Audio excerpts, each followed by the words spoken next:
There we go, guys. I think we are live. I'm not 100% sure. So anybody that's on the panel right now, please go ahead and, without it being loud, let me know if you can hear us, guys, in the audience too. We got a great show for you guys. Hopefully, like I said, we're kind of doing this. We don't do this all the time. We should do this more often, to be honest with you, more than once a year. I think everybody can hear us. Crap, how the hell you doing, buddy? Great to, this is like our Festivus. Yeah, I like doing these shows, and it was, it's kind of interesting because with all the stuff going on with Xbox, yeah, I wasn't sure, it's like, I was like, yeah. I don't feel exactly the same as I have in previous years. I think this is going to be a show that we've all wanted, right? Like, this is the show, I think, right? Like the one that we've all wanted for years. Yes. I just think that it comes with, all the caveats that we kind of got screwed around with this entire year by Microsoft. And, I'm very curious to see a couple things. Are they going to announce things as console exclusive? Are they going to show an Xbox logo at the end of trailers, or no logos, right? Like Blade. Right. Or are they just going to go, everything our first party does is day one Game Pass and just leave it at that, right? Like, that's sort of where I'm at with this. I'm kind of wondering how they're going to handle that. But like I said, it's not so much, and so many people get it wrong. They think, oh, you just like console wars, you just like this or whatever. No, it's not about that. It's not console wars. It's, you want them to, like, there's no competition, right? Sony can do whatever they want. They don't have to do anything, and they're not, right? They showcase, who cares, right? They don't have to do anything. There's no danger of people leaving PlayStation for Xbox, because a lot of people think Xbox is the next Sega, right? So I think that's like a legit thing. Like, people don't understand that. There's not that. If you go back to the time when everybody, I know you're doing introductions and I'm rambling, but if you go back to the era where everybody was the most competitive, was 360, PS3, Wii, each of them had almost the equal piece of the pie. You had Microsoft come out, do achievements, so Sony had to do trophies. Microsoft did party chat, and Sony had to kind of do that as well. And Microsoft came out with stuff, and then Sony fell behind early and had to do exclusive after exclusive to try to catch up. And it's like, and then Sony did good stuff too. They came out and gave free games with PlayStation Plus, forcing Microsoft to do that. Like, that's what competition's all about. And a lot of people don't really understand that. It's not about, oh, well, you're just a fanboy, more people get to play the games. Like, that's fine, but it's really a one-way street so far. And when it comes down to it, it's like, I have, and this, Mooch, almost 1,500 digital games installed on my Xbox, another 250 physical Xbox One, Xbox Series X games, right? So if Microsoft decides to pull the plug, they pull the plug. Those games aren't going to work, right? No, it's just like $100,000 worth of shit, just not going to work anymore. I can't just put those on PlayStation and have them work. So it is not as easy as people just go, well, just go play. I've had a PlayStation since day one, right? I have another 700 games on that. So it's not as just easy as people try to make it out to be. A lot of people don't. Yeah, they don't want to really bring it up, and I think that it would be good to hear Crusader and Noof as well, because crap, that is something. It's the competition out there that sparks the creativity. It also gives us, the consumer, more for our dollar, right? So that's one of the things to be concerned about, as Xbox may be looking to go more in a third party kind of route. The great Noof Nukem is back with us. Noof, boom, boom, kaboom! You guys know he's in the room. Noof, listen. Great to have you back on the show. First of all, I also want to say thanks to 137 people. Let me just explain something to you. Everybody that has a microphone is podcasting today. So I want to say thank you to the 137, maybe more, that are joining us. That's a lot when everybody's doing a show right now. So I appreciate that. But Noof, how you doing today, buddy? And you heard what Crap said. I mean, he's not wrong. I don't think a lot of people give Crap enough credit for what he's saying. Not much. First of all, I want to thank you for inviting me. I was hoping someone would reach out and extend the invitation, and I couldn't be happier to be here with you and Crap and Crusader. I mean, this is almost like I haven't seen the morning all over again. Yes. But what was that? Totally right. What was that podcast we used to do? One of the reasons I've always loved you guys and Crap in general is because me and Crap's views on Xbox have always been very closely aligned. Yeah. More so than a lot of people that I know. And I know where his criticism comes from, and it comes from a place inside where, as you see by the wall behind him, and if you've ever followed Crap and and knowing you guys, you know, he speaks from the heart. It's just we're very passionate game fans, and we're not the normal game fans. We're certainly not the ones now that drive the industry, because a lot of it now is being driven by the casual cell phone market, the ADHD, I play games for 5-minute crowd. We've invested thousands of dollars in this ecosystem and this platform simply because they offered something different back in the day. They offered something better. They offered choices. And most importantly, Microsoft, when they did, they offered some of the best exclusive gaming experiences that money could buy. Yeah. And they've kind of caved in. Again, they're chasing the buck instead of listening to fans anymore, especially the hardcore. They're too concerned, again, going after the casual market.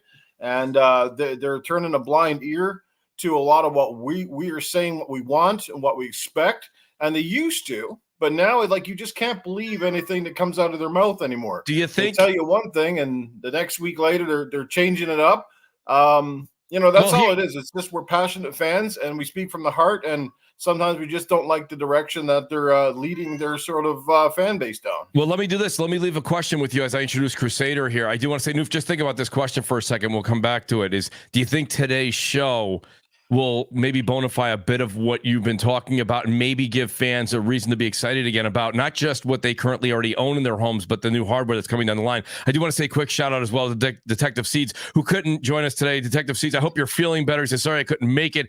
Hooked up to the fluids. We'll be watching with you guys, and much love. Lots of love right back to you, brother. Hope you're feeling all right. Just get better. Keep in the fight. And you always have an open invitation here, Seeds. So whenever you want, you're always welcome on the show. So shout out to the great Detective Seeds. Crusader, that being said, I do want to say, welcome to you as well here. You hear some of the concerns, and me and you were having some great back compat chat. Oh, yeah. Early on, you were very enthusiastic. What I love about Crusader is Crusader enjoys his games. He does have a platform preference, which we've always said on this channel is encouraged. Everybody just saying, "Oh, I have one." Listen, that's fantastic, I think, Crusader. So what do you think, Crusader? First of all, welcome to the show. But second of all, you've heard crap, you've heard Noof. And these guys are Xbox fans. They're diehard like you are.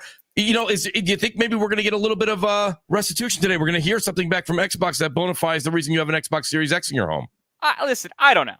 I don't know. Today, legitimately, my focus for today is going to be on what games are being announced that I can play. And this evening and tomorrow, I'll think more about that.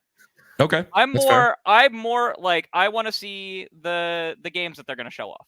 Does that make sense? Like I want to see what I'm going to be playing. I'll figure out where I'm going to play it later.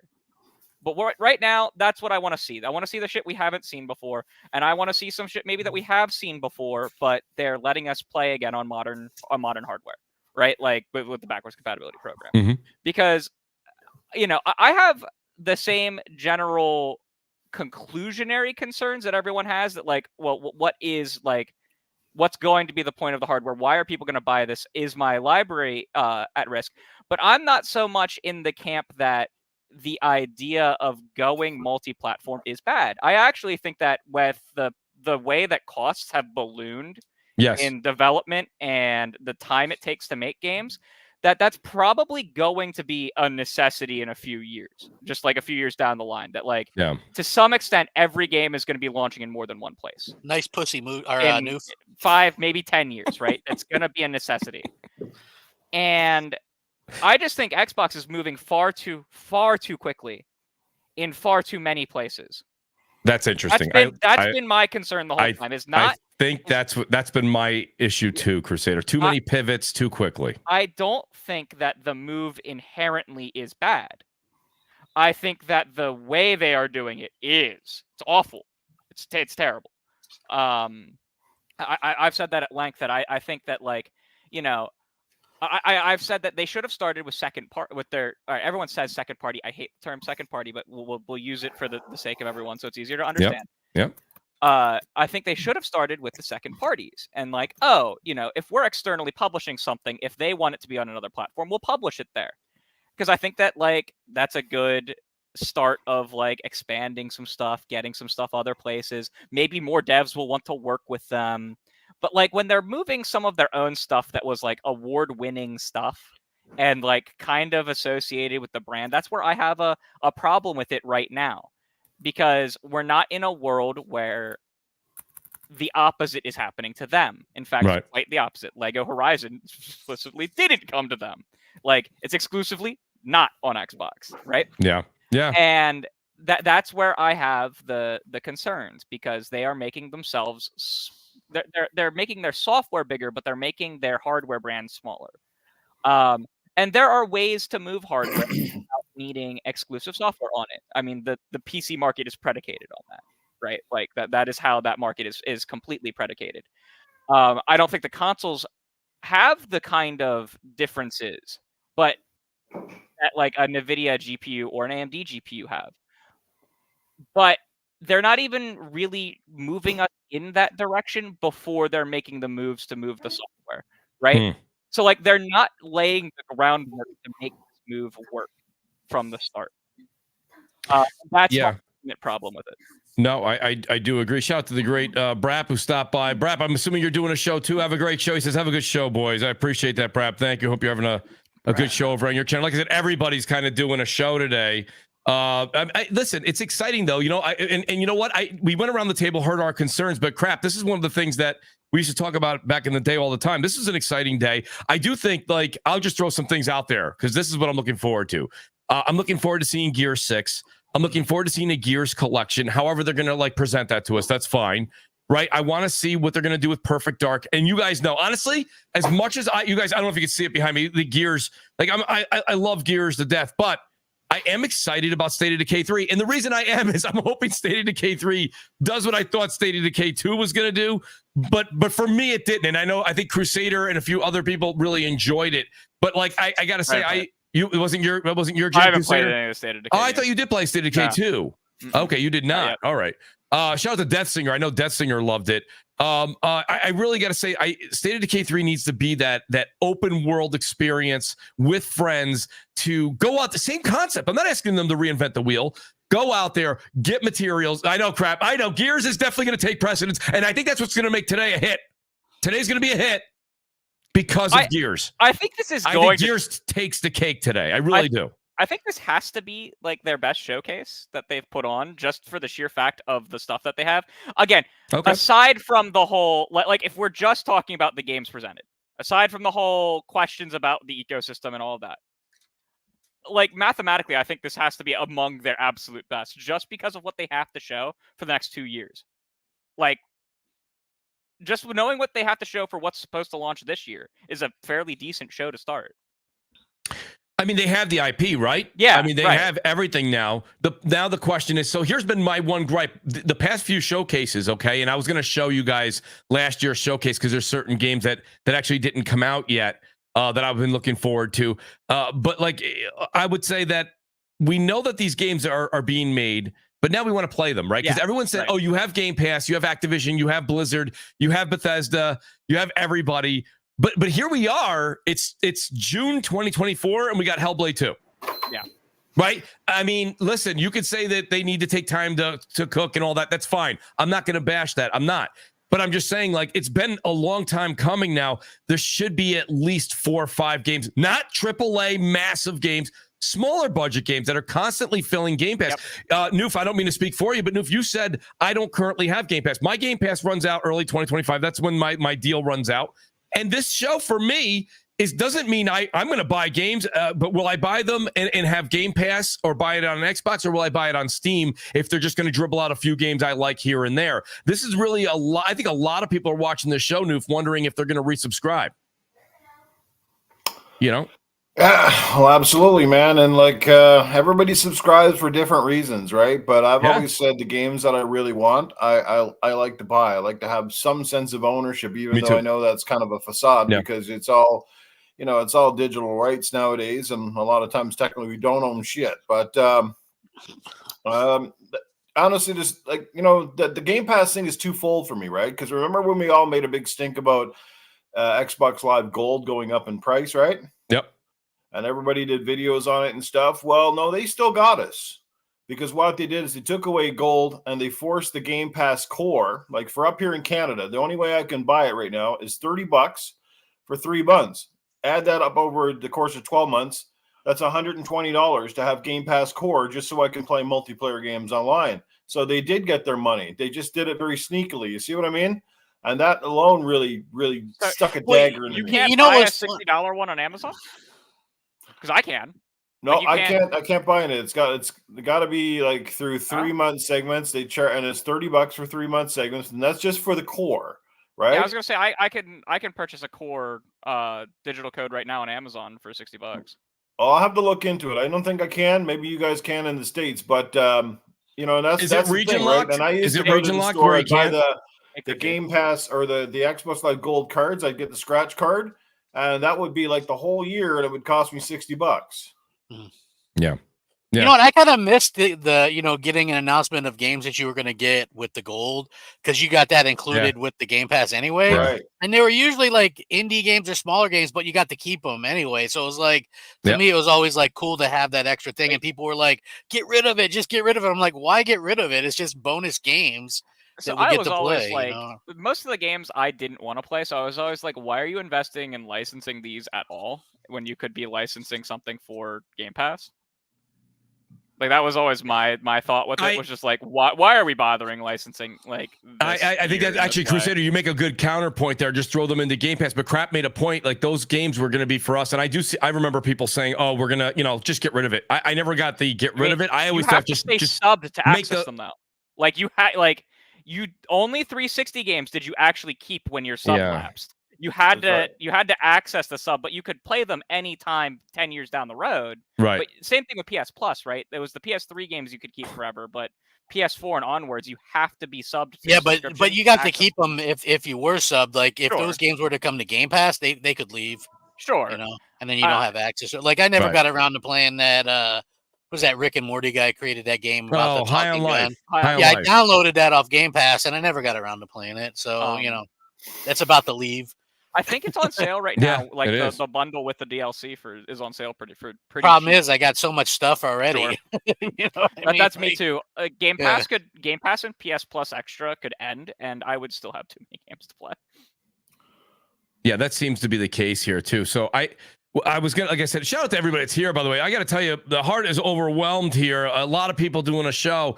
250 people just about here. Please hit that like button, guys. If you're new to the channel, please hit the subscribe button. There might be some hardware. It looks like there's some hardware they might. We're looking at, I definitely think we're going to see hardware.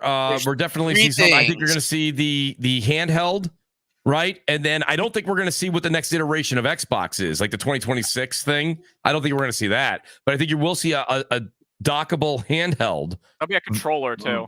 And I heard a haptics. Controller. Yeah, a new controller with haptics. Which I actually think that we might get this. Like, I don't think they're going to show a handheld today. I think they're going to tease a handheld today. They might tease it, but I think this is going to be the digital only Series X or whatever. Probably the haptic controller. Yeah. And see, Crap, this is the funny thing. And shout out to I think it's JudaZuk. He says 50. He says, dude, studios are bought in 2018. It takes 5 to 7 years to make a quality game. Let's be patient. My only problem with that is every year we do this show with these folks, with Crusader, with Crap, Noof. Like we keep extending it out further and further. Next year it'll be like, come on, these studios were bought in 2018. They take 7 to 10 years to make. I mean, there's other teams that are doing this in less than 7 years. Hey, at some point you have to admit that there's problems with some of the studios. Like Everwild was announced in 2019, and we don't know what it is. We've never seen any gameplay. I don't think I've ever defended there not being problems with the development of that game, though. Yeah, which one? Explicitly, Perfect Dark. No, Everwild. Everwild. Yeah. I mean, people are literally thinking they're going to see Everwild today, which they might, but I don't think so. I think that's one of the missing 4. I think that's the one of the missing 4. Going to have that. Like the other, it seems like the only two studios. It seems like the only 2 studios out of Microsoft that they kind of have under the umbrella. You rarely hear any problems with it. The Coalition and Coalition apparently helping everybody. And Playground Games. I can't say everybody else seems to struggle. And don't get me started on Rare, because I think Rare has been the biggest waste of freaking money in history, because they have literally, since the 360 era, they've literally done jack shit. Here's Right? the thing Release about a game Rare, with 30 million players. Like, See, yeah, the it's one game, but they make Thieves. a But fuck if ton you of got money all this off of it. talent, make some games. God damn it, you know. They refuse to work on anything old, right? Any old IP, because we interviewed him. Remember Mooch, and he's like, "We're never going back. We're never going and do our old IP." Because he's like, "We always want to do new stuff." And so, I mean, it kind of is what it is, but it is like, but that's at some okay. point, why show off something? I don't new. think that's a bad thing. That's fine. That's know? fine. Nah, man, but it's if I'm like they paying have your those bill, IP. If I'm paying your band bills, I'd be saying, you know what? Our fans are wanting banjo. Our fans want this. Give our fans what they want, or you guys will be shut down too. That's what I would want. I'd love here's a the banjo too, or a Perfect Dark. I mean, they not a Perfect transitioned Dark. to a live service company like Bungie did, and they make one game. They'll eventually make a second, but they make a fuck ton of money from it. And I know that's not what the old guard wants to hear. But like that's the truth. Like Sea of Thieves is more successful than anything they've ever made combined. Like it is a massive success. That's great. It is. And so like eventually they'll release another game, but like they don't have to. It'll be another service game. Rare has so many people working for them right now. They have that's a large studio. To say they couldn't take one of their beloved franchises that's in the vault, and again, Crap's right. They want to move forward. I get it, but just to keep Game Pass full, right? Like never ending. You could probably remake or remaster one of their older games with not a ton of effort. Take 100 people and do it for 2 years and make it something special. And you'll see an audience just devour that. Absolutely devour that. Yeah, they're too busy turning old farms into solar powered bullshit. Hey, you know what's funny though? Like I like Viva Pinata, and I liked that stuff that they came out with, and I like Cameo. Remember when Cameo was amazing? Yeah, that game was awesome. I love that game. They were supposed to make a sequel, it got canceled. It was going to be like a darker game as well. Yeah, I'd like to see some of that stuff. Black Ops stuff on the store. No, what is it? The game you can pre-order it right now. The base $70 version is the cross-gen version now, so it's no longer you have to pay for the more expensive Vault Edition. Game Pass members can upgrade for $30 to the Vault Edition. Okay. And the beta is included for Game Pass members. All right. I don't think they ever are not treating their customers well as far as that offering of getting into these games or getting into that like the content that they're bringing back. I think that those have been fair.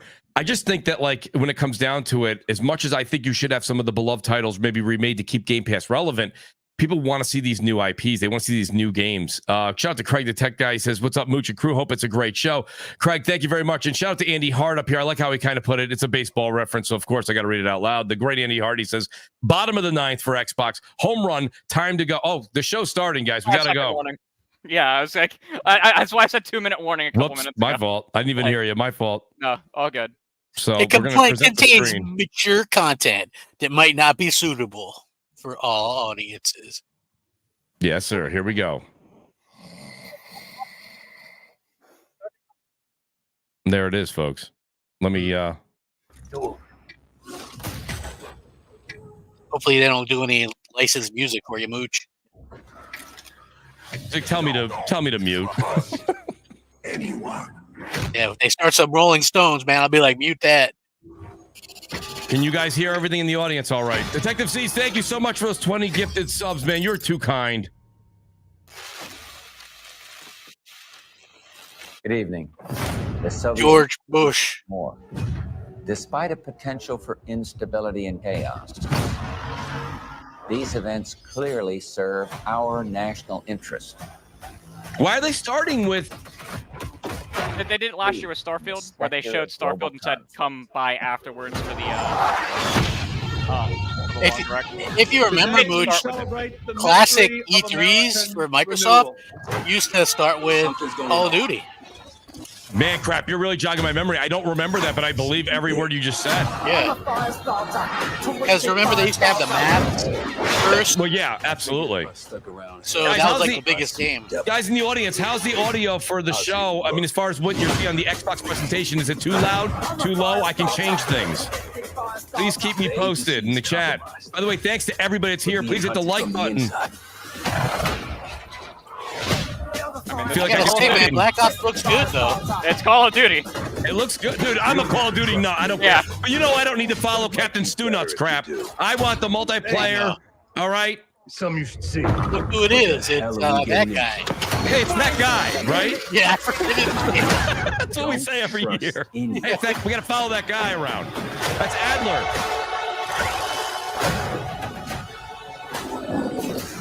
I'm excited to play many years of Call of Duty games. Buddy, I love Call of Duty. I haven't Call played of a Duty is just campaign Call of Duty, since man. COVID. It's good. You know what you're gonna get. That's what I like about it. Out of your mind? I haven't played a Call of Duty multiplayer since COVID. Be the first in a long time. Oh my God, this music's totally gonna get me. That's it, folks. There's no way I can. Some kind of Twisted wub. fire starter. There's no way. May God continue to bless the United States of America. Do you think it's weird they're calling it Black Ops 6 instead of like Off War or whatever? You just got a first Yeah. look at the campaign for Call of Duty Black Ops 6. Set in the 1990s after the Cold War ends, where the truth isn't what it seems. It's an honor to stand here representing the creative teams at Activision. And please stay tuned after the showcase, where we will take you inside the studios to hear directly from Treyarch and Raven, who are working on Call of Duty Black Ops 6. You'll get a 25-minute deep dive into the story and a sneak peek at multiplayer and zombies. Let's go. All right. It's been 10 years since Call of Duty has been in our show. It's been even longer since all Call of Duty players got the same game at the same time. Going forward, everyone will experience the game, including the Black Ops 6 beta, the season expansions, and the updates at launch. There are currently over 100 million people who play Call of Duty every month. We hope to grow that community by making Black Ops 6 the first Call of Duty game that will be available in Game Pass day one. So no matter where you choose to play, everyone is welcome to experience Call of Duty Black Ops 6 on October 25th. Except on Switch. I'm incredibly excited for today's show. I'm standing here thinking about all the passion that has gone in to making this show what it is.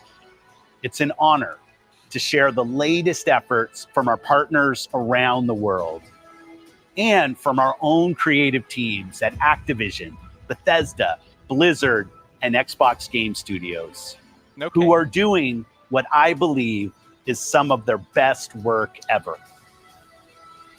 And now I get to introduce something that is special to me. As someone who has played games for as long as I have, it's amazing that I get to set up this world premiere. So thank you all for joining us, and please enjoy the show. World premiere. It's Doom. Gotta be Doom, right? World premiere, not What do you think exclusive. it's gonna be? Yeah, I was gonna say, crap. It's world premiere, not exclusive. I noticed that too. This is probably Doom. You think? Is that what you're thinking, It's Doom. Crusader? Yeah, it's Doom. Listen, I'm all for Doom. I actually re-downloaded Doom Eternal. Oh yeah, it's Doom. Yeah, it's Doom. Let's go. Oh yeah.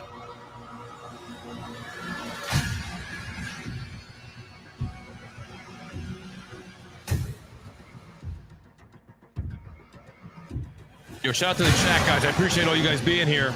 Oh yeah. It's gonna be a great show.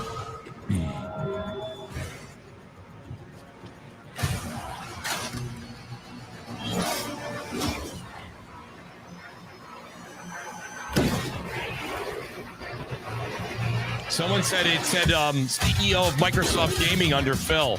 Yeah, he's been called that for 2 years now. Is that what they're saying now? He's been called. Or that's that his title? Yeah, that's been his title for 2 years.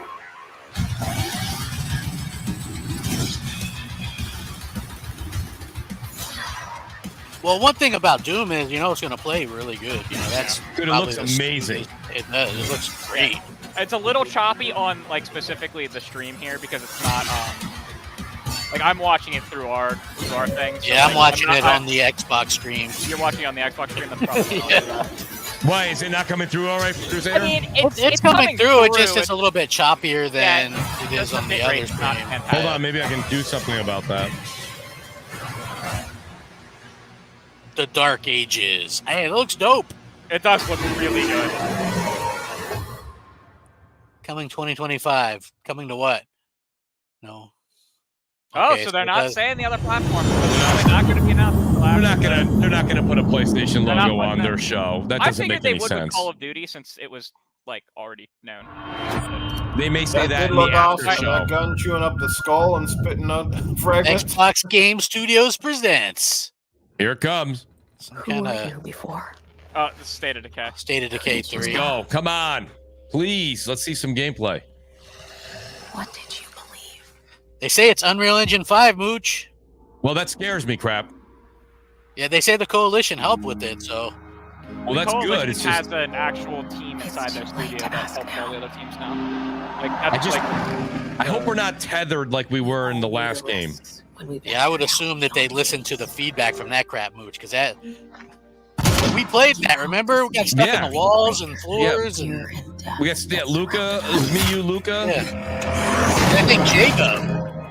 J-Dub popped in and hung out in the chat with us. Found hope. Yeah, no, he was playing the game with us, man. Got stuck in the floors and stuff, I think. He was definitely there. I don't remember if he was playing. Might have been somebody else. Was that character Sarah Bond? It looked like it was modeled after her. No idea. Just one more day.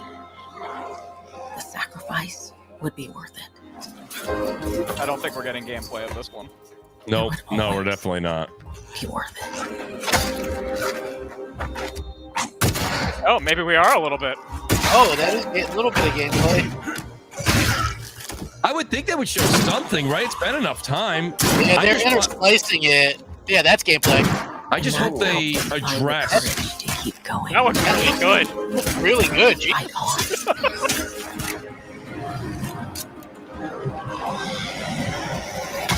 Like you can tell the transitions, but like the transition isn't like horrible from gameplay to cinematic. You know what I mean? Like when they shifted, like the difference isn't that significant. I'm not sure this is all gameplay. I think No, it's not. it's not. There was definite bits of it in there though, I and it didn't looked know good. you well.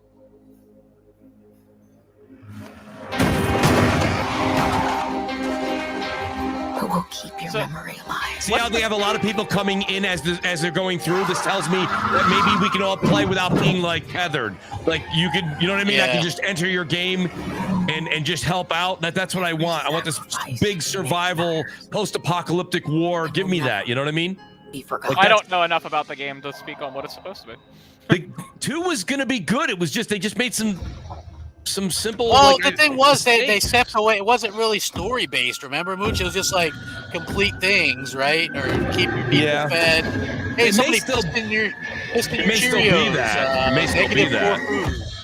You know, but yeah, but the first one had a story, right? The second one, I heard they added one, but I never really went back. Yeah. But this one looks like it could be pretty good. We got to see what more about the gameplay, and when the devs tell us a little bit more, we can expect. Okay, Doom is officially launching on PS5. The tweet says it. Okay. Yeah, they're not going to mention PS5 guys on the screen while we're watching. This is going to come in the news after, or like Crusader. See, play it day one on Game Pass. Day Right? one in Like, Game Pass. Yep. Yeah. That's their push. That's Wait, their are we push. getting Dragon Age? Yeah, Dragon Age. Yeah. We're getting gameplay tomorrow. Yes. Let's fucking go!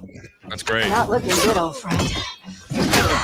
This'll take more than you and me. You think you'll see this day one in Game Pass, Crusader? No, I'm not sure. absolutely not. I don't think so. We need someone to be our eyes and ears. I mean, in this the will be a day one shadows. buy. This is a day one buy for sure.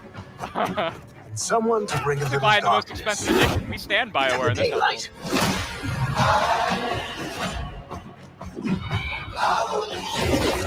We're going into the fade, aren't we? Fade. And digging up a lot Have you of played any of the buried Dragon Age secrets. games? Crap. Yeah, I beat all 3 of them. God, I love them. What about Darkspawn? Yeah. Someone who will stand between us and a pack of demons. You know there will be dragons. Right. We'll need someone with fire in their blood. One more thing. This crew needs a leader. Someone we can count on. Someone that the world can count on.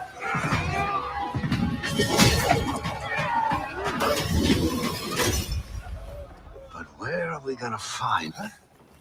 Got up there.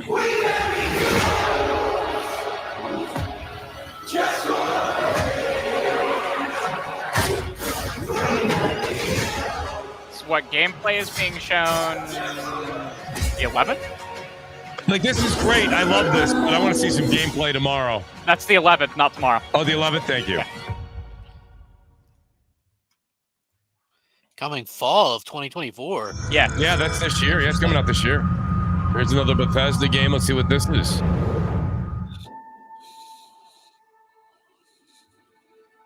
Now, this is it, guys. This show's gonna go 2 hours. This show's 2 hours, or it's 2 hours with the Black Ops. Starfield Shattered Space. Yep, here comes this. Now, I'm curious, Crusader. I'm curious if you see anything about PS5 being mentioned after this is shown. I'll look. The rumor was when this update came out, that was when they may or may not announce a PS5 edition. I'm curious. Something is not right. What does this bring, Crusader? Does this bring more added campaign? We don't. It's the first game expansion. Okay, it's the first expansion to the campaign. All right, good. This is the serpent's will.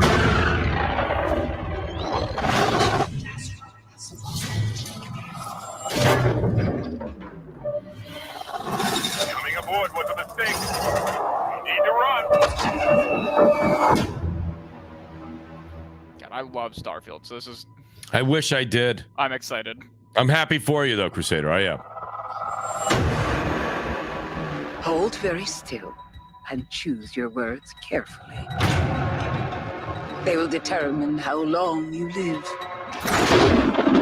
You trespass in the home of House TheRuham. I see you guys, by the way, in the chat. I see Brian East, Rob Jones. I see all you guys out there. Any questions you have, let us know. Can you feel its embrace encircling your heart?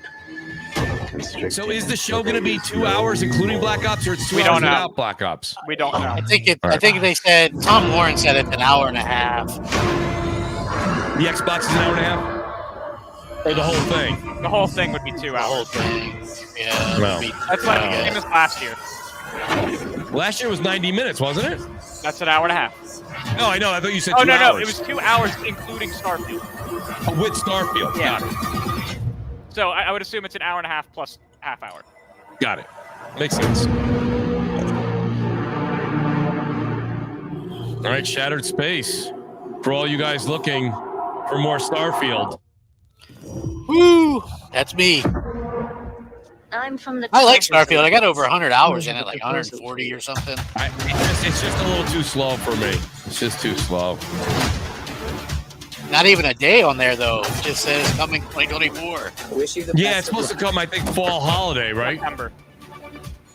JudaZuk says lots of CGI trailers so far. Well, they interspliced. There was gameplay in State of Decay. Yeah, Dragon Age. That I think they're saving Dragon the Age. gameplay. Yeah, that gameplay is coming.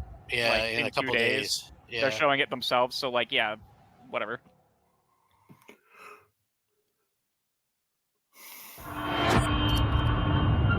Another New update Bethesda available present. tonight.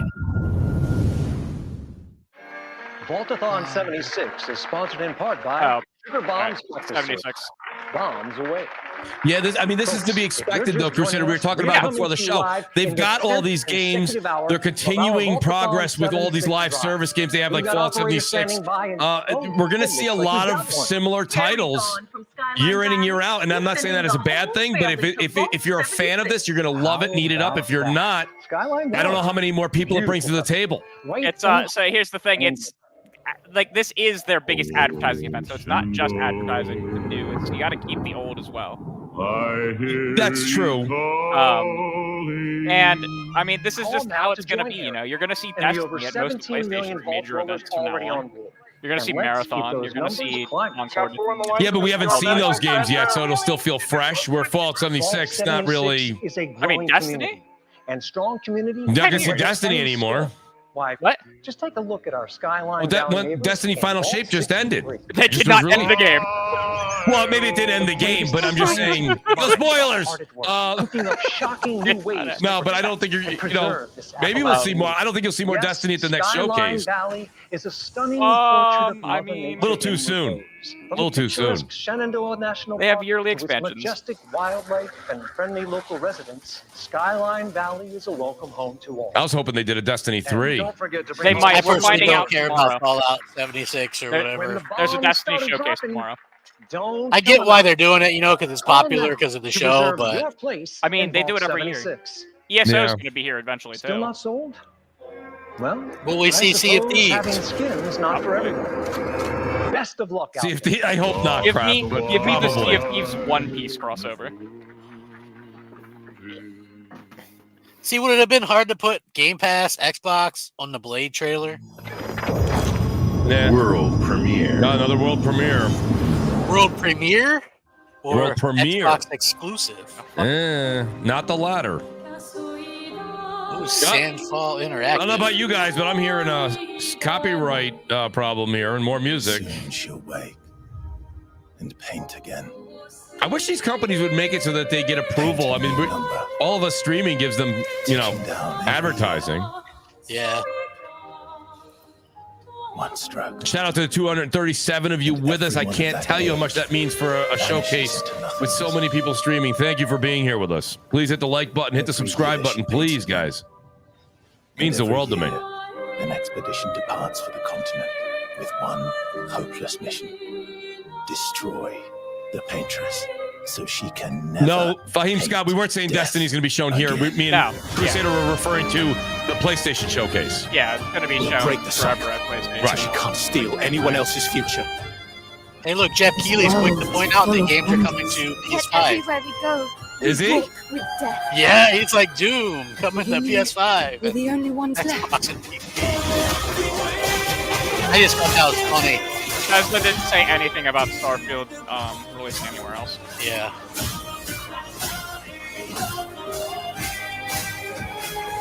What is this game? It's an action kind of. Actually, Looks like something you'd see at a State of Play or something. Jesus.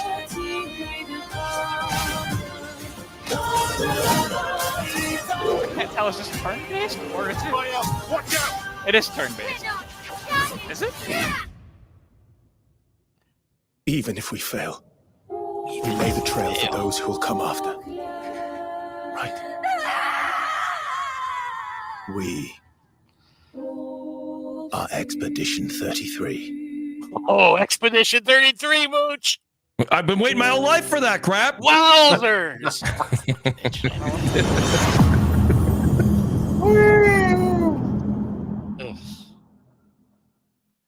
Great. It's absolutely great. These characters don't all look like. Oh, here's an dropped out of the Xbox Alpha Game game. Studios game. All right. Do you think What is it? My mom's still alive? If your mom's anything like you here. Oh, this is Compulsion Games. Yeah. Yeah, this is South of Midnight. Maybe South we'll of get Midnight. some gameplay. I'm not gonna lie to you. I want to see all some really gameplay. This has got potential. You mean Look, to tell me beaver. your mama never told you? That's a hell of a stories beaver. about That's a big critters beaver, and weavers? Noof. No Oh, chills. you're lucky. I Look come at the along. size of that beaver. What? What is that thing? Some kind of catfish? Yeah. Okay, That's so that old time. you're on a catfish. Big gator. I gotta drop you off fast. After I got you out of that tree, you said you helped me find my I mama. ain't at the disposition to be gator snacks. Well, me neither. We're gonna go on. We gotta get ready again. Is that I'm some all kind of ears. weird frame rate thing There's that's a going church on up with the way this? with a big That is- bay. Okay. Yeah, It's supposed to. It's supposed to You look want like to make stop him come motion. running? Talk ain't abide the sound of bell. Some church folks once tried to dynamite him, and he didn't take that too kind. If you ring that bell, he might skedaddle. You better not skedaddle. Go on now, scoot. I'll pick you up yonder after We to need go to see find some your game. mom. Is this gameplay, you think? This is definitely a cinematic, but I don't know if we're going to see gameplay. This is gameplay. Last year, all we got was... This is gameplay. That's gameplay. Gotta move. All right, let's see what we got. Third person. I like that. Wait, that floating island is the gator? Why do I feel this is Xbox's version of Horizon? I don't know why you would think that. Oh, hell, hell.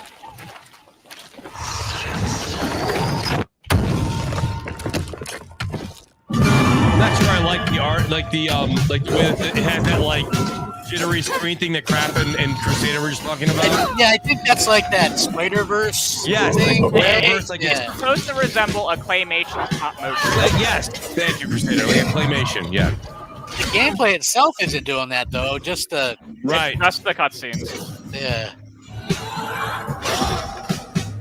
I like what This I'm looks seeing. pretty polished. I mean, I wonder when this is coming out. Yeah, I like what I'm seeing here. Time to find that church.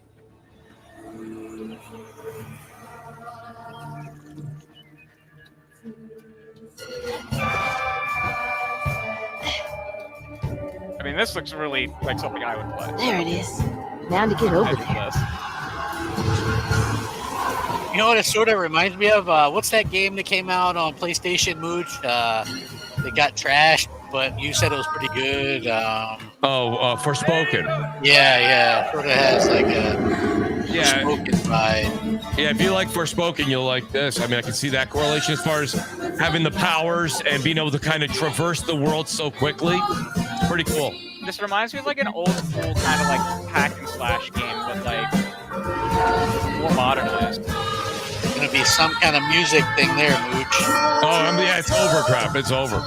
Oh, okay. This is definitely all. What the hell? John!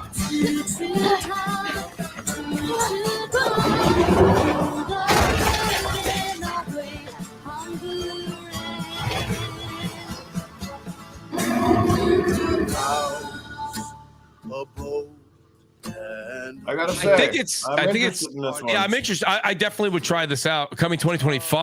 Okay.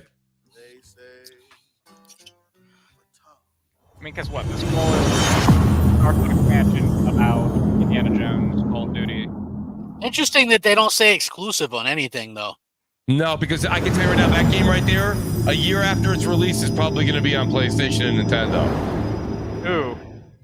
All right, this is going to be the expansion for Diablo 4, guaranteed. In darkness. Yeah. Good call, Crusader. Crusader, I wish you had the winning lotto numbers. Like you.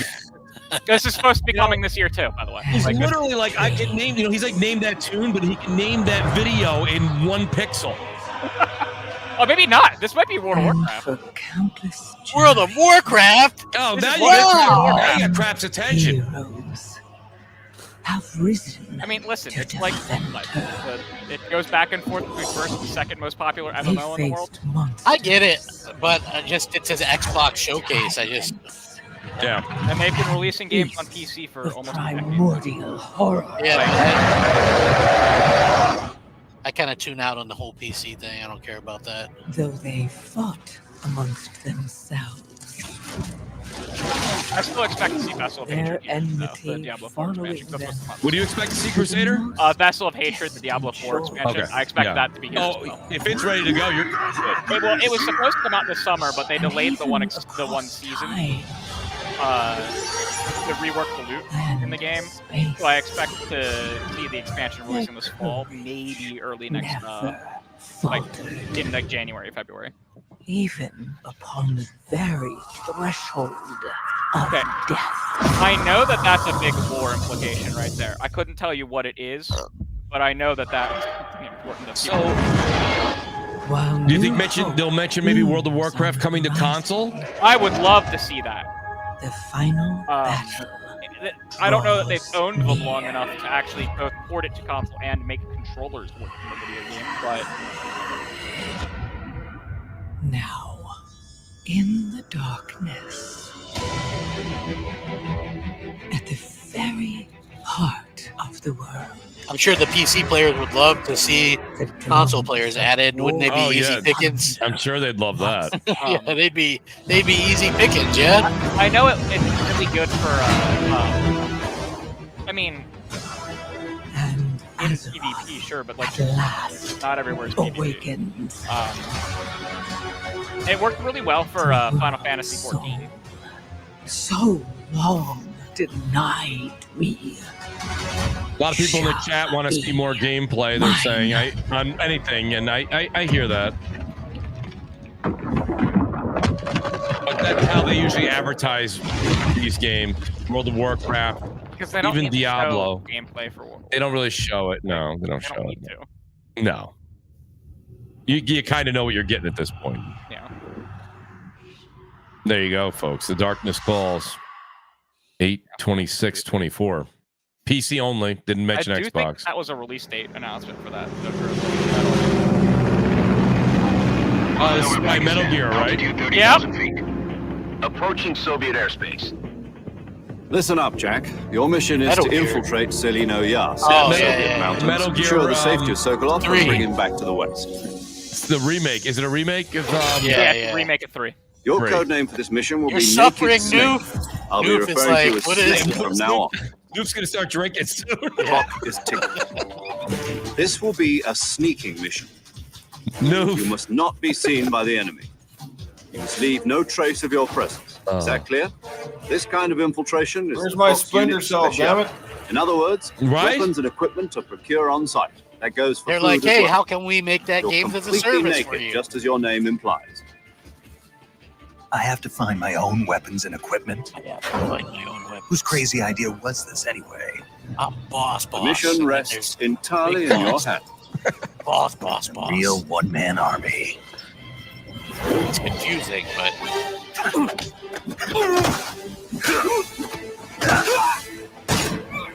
hey, Noof. The good thing about this game is there was always this chick running around with their boobs hanging out. I wonder if they kept that or not. You know, it's 2024. Is that in the? I thought that was in the first one. No, the third one. I don't remember. I've literally never played She it. always had her thing zipped down a I lot. think that's. Oh, I don't remember that in this one, but maybe. Is she codenamed the Snake Eater? Did they first reveal this last year at the Xbox? It was. I forget where it was revealed first, but it was shown off at an Xbox showcase. It was the Xbox showcase last year, so it's good to see that they're maintaining that. But that's definitely coming. Commencing virtuous mission. CQC.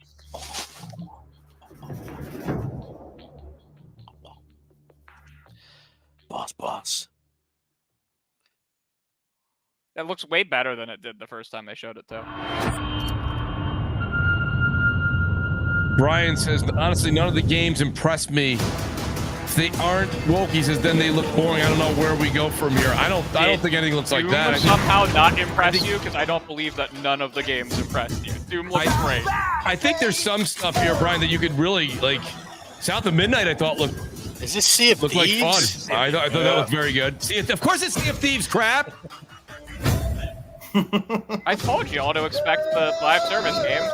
They make too much money to not play here. The problem is this game here, like crap. Even when we tried to jump back in when we had the what was it there? The Johnny Pirates Depp, of the Caribbean. Pirates of the Caribbean. It was just kind of like, yeah, we did that mission that was, with Johnny Depp or whatever with after Jack Sparrow, and then after that, I kind of felt like, I didn't feel like running around chasing chest of gold anymore. And getting into those horrible like gun and sword fights.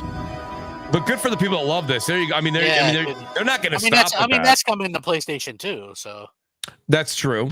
That is true. I keep forgetting about that. Yeah. Your kind medal. I mean, that's like if you're keeping track of what's coming just to Xbox. I guess South of Midnight. On, I believe. The world is in mortal peril. And how is it that you know all of this? Because I am a god too. The hell You're is a that? god, you're one of I think them. this is Flintlock. Why would I do anything to help What someone do you think it I is? want to kill? Flintlock Siege of Dawn. If it's vengeance you want, It's I'll like give it to a hack and slash RPG game. what it said Souls-like, but it doesn't really look like one. It looks more just like a hack and slash style.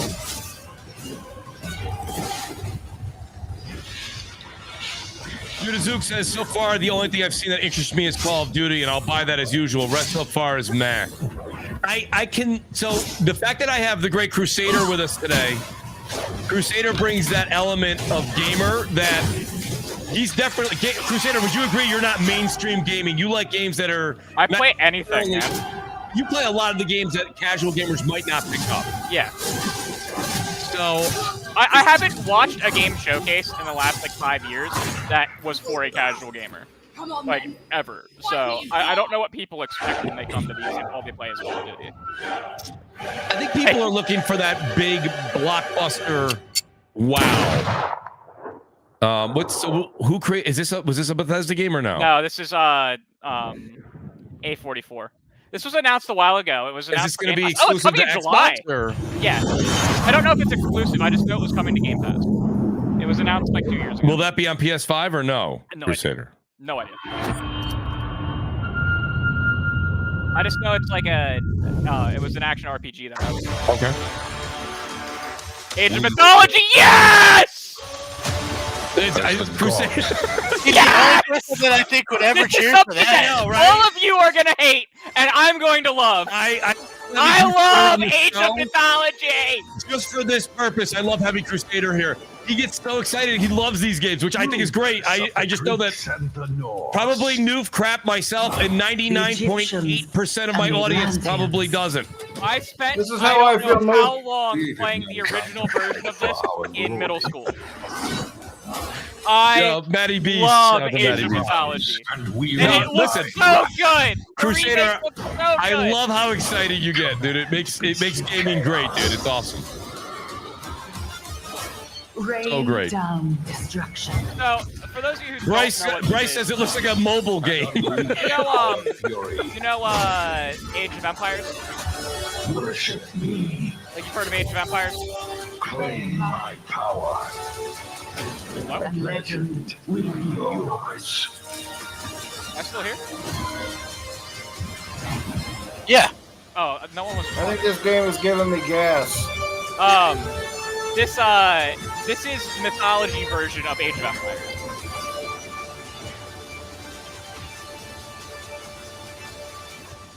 Age of Mythology retold. Crap. Retold. Play it day one. Game Pass. I mean, they own this. Xbox Game Studios presents.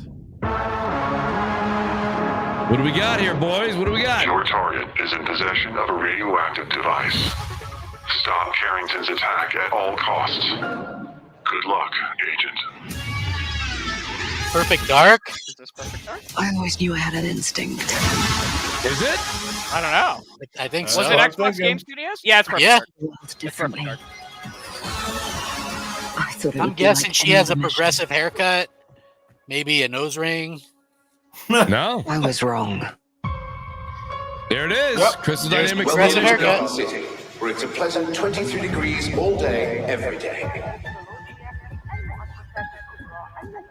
How far to his last known location? Local forces are also tracking his whereabouts. You need to find him before they do. I'll have to improvise. Graphically, it's looking pretty good. It does. Ready. Voice print.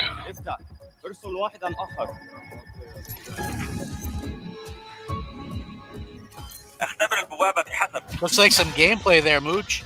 Absolutely. It's interesting because we heard that this game was doing not good. I'm getting like Watchdog vibes. From your monitor. Can you confirm? Like, it looks like you can hack a lot of systems, hack other people's cell phones and devices. Very stealth, a little more stealth. I was kind of hoping Perfect Dark was going to be a real shooter. Maybe it'll turn into that. I'm not hoping it's not too much On the life stealth. we think we know. Wasn't the first Perfect Dark a shooter? Turns out Yeah, to be a well, lie. shooter. There's In the only way one way. that, like, the. This is I like mean, Watch Dogs meets Dishonored. what's that damn EA game that Mirror's you jump Edge. all around? Yeah, Mirror's Edge. That's what it sort of reminds me of. Analyze. What am I looking at here? Carrington appears to be targeting a research facility. If he attacks it, the casualties could be astronomical. Looks like a little bit of like Hitman in here. Stark, it's a pleasure to meet you. So I really like what I'm seeing right here.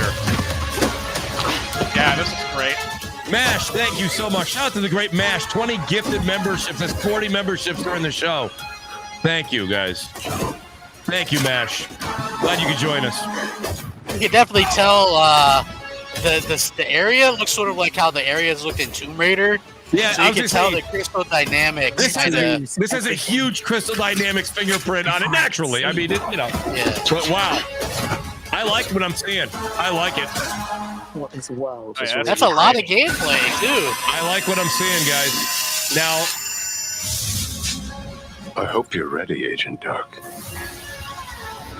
Are you all seeing this? Once you open this door, there's no going back. I don't know anything about this. I haven't played. I like that. They're on my list of things to play. That was really good, though. It looked very good. I have a feeling that one could, with the Crystal Dynamics merger, I bet you that could probably see a PS5, Agent edition. Joanna Dark is caught in the middle of a near-future war over advanced technology that threatens the lives of millions. There's Matt We hope Bushy. you enjoyed the first look Matt at Booty gameplay, making a and we rare can't cameo wait appearance. to share more from the developers at the Initiative and Crystal Dynamics as the game progresses. The creativity and talent of game creators are what make our industry unique, and I'm incredibly proud of our games and our teams. They are building a diverse lineup of titles, Shout out which to Andy Hardy includes says, "Where's Gears new Perfect Dark? installments I in know beloved there's still franchises time, like but there should be Doom, much better The by Dark now." Ages You just from got id Perfect Software. Dark, Andy, but it Updates is and expansions to our ongoing he tweeted that games, like literally. World of Warcraft, Or not The tweeted. War Within from Blizzard, Chatted it the second it was handcrafted being shown, so it original is defense. concepts like It South was of right when Midnight it came out. from Compulsion Games, and blockbuster games with Thank you, Andy, massive for the super audiences chat. like Call of Duty, Black Ops 6 from Activision. On behalf of our creative teams at Activision, Bethesda, Blizzard, King, and Xbox Game Studios, we thank you for your continued support, and we look forward to getting their ambitious Interesting games he's doing this, right? in your It's almost like sounds like the end. Diablo is one of the Here most it is. enduring and beloved series in all of Diablo. games. We're thrilled to have Diablo Diablo 4 3 in Game expansion. Pass, where Hey, millions crap, of you made Diablo. it your favorite way to play. Hey, Diablo, This guys. October, Diablo 4 Vessel of Hatred expands the for those of Demon you who slaying don't know, experience I played with Diablo an 3 all-new character competitively in the class, seasons. a new I'm gonna region, get back. and of I will course, jump back the into next Diablo, chapter but like in the these, acclaimed story. this game just Here keeps is the going opening and going. cinematic It's for like the a gift that game. keeps on giving, Let's take a Crusader. look. So like Right. it's like This is the first expansion for 4. it's the first expansion. So what was the big season 2 thing that everybody was riled up about? They completely redid how loot works in the game. Why do they do that? They did that with Diablo 3. They did that with Diablo 4. They did it. They did it with Diablo 3 multiple times. Multiple times is right. Diablo 3 I play competitively. This is, by the way, this is not going to be gameplay. This is strictly No, gameplay. this is how like World Blizzard of does it. it's like World of Warcraft. You're not going to see gameplay with Diablo. They don't need to because the No. game exists. You can see what the game looks like. Boy, young one. They're just going to kind of show off what the new story is going to be. Jimmy, I'm assuming the great Jimmy Harrison is a little behind. Jimmy's watching probably Perfect Dark. Perfect Dark looked very good, Jimmy. Oh, you're not well. Please, please, my child, let me help you. Stay away from me! Narelle! Is that how I raised you? No, Mother. But I must carry this burden alone. I must get to Akarat's tomb.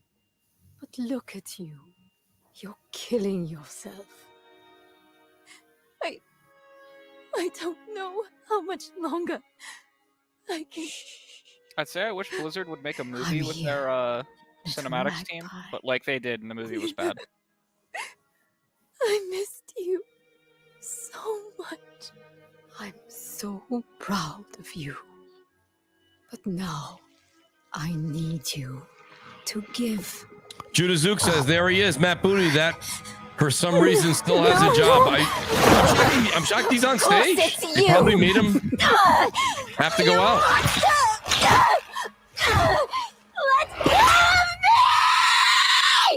Let's go.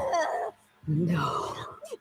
Just figured Matt Booty had to show up and make some, had to earn some of his money. I warned you. What did you say, Noof? So I guess Matt Booty had to show up and say something on stage so he could earn some of his paycheck. He's got to start making more appearances.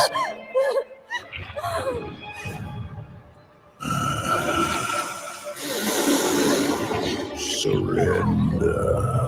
Mephisto. Mephisto's going to be the main I villain then. control the stone. You hold the stone.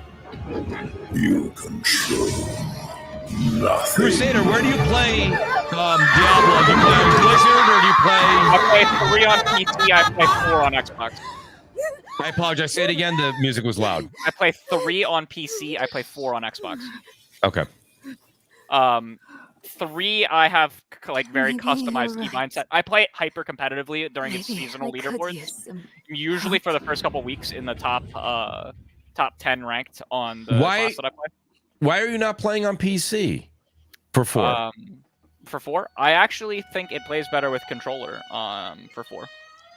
A lot of my custom keybinds don't work in 4 the same way they worked in 3 with how movement works and stuff like that. I moved in Diablo 3 with my scroll wheel.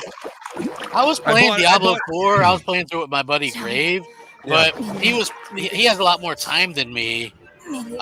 So he was like leveling up with someone who is the same level as Crap! I'll run through it with you. I mean, you have about that kind of time for a Diablo game. Like I was getting my ass kicked by people, and he was just like pushing him over like cardboard. So he's okay, I was just that's not as fun. Like remember when we were playing with what was that like GKB and them? Yeah, and I didn't know what was going on. Yeah, but that was they brought you right into the end game. That's yeah. So, Fable. I didn't think we'd see Fable. Heroes, do you? It's supposed to come out next year. You have come to the right place, because who better to tell you all about them than? Please let there be a character creator on this game. I don't want to play as that woman. Please. There he is, in all his finery. Cheers. I just want to see some more gameplay. I'm pretty sure we're going to see some gameplay. Humphrey. Oh, he's retired. Damn. He's retired. I would have rather played as him than that. I mean, sure, you get your mega fans. Jesus. You are like that's some gameplay, Mooch, right there. That's totally gameplay. Haters, It's like a fan club, but we hate you. your chancers, and your occasional giant toad for some reason. But it's more than that. It's about the choices you make. I'm a hero. I should do what I want. You thought you could save her? You know, it's your life and death stuff. That's what defines you, isn't it? Really stays with you. I knew this one hero. I took her in when she had nowhere else to go. Welcome to the most exclusive club in all of Albion. Thought I'd get her out there, make the most of her gift. But you know what it's like when you're young and you have a point to prove. I tell you, this kid, she had it all. The skill, the talent, the power. She was something else, all right. She was terrifying. So, yeah, I knew this girl once who made all the wrong choices. Humphrey. She's back.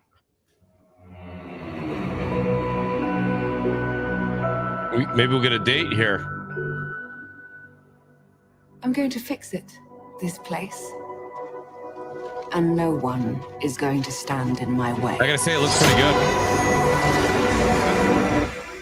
2025. 2025. They're gonna have a stacked 2025. Yeah, 25 is looking good. Are they not allowed to do like men heroes anymore at Xbox? I can't be the only one thinking that. I'm just curious. Like premiere. I don't know. Fable always lets you pick male, female. They may still. Like maybe.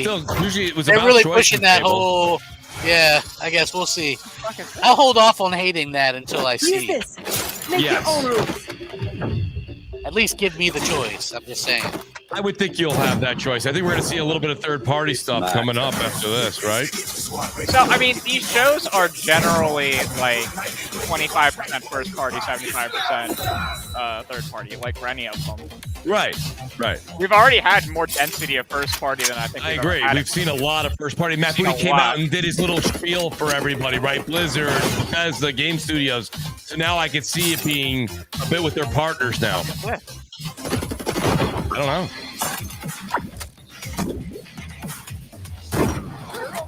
Is this a multiplayer game? Yeah?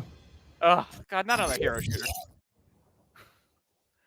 Frag Punk.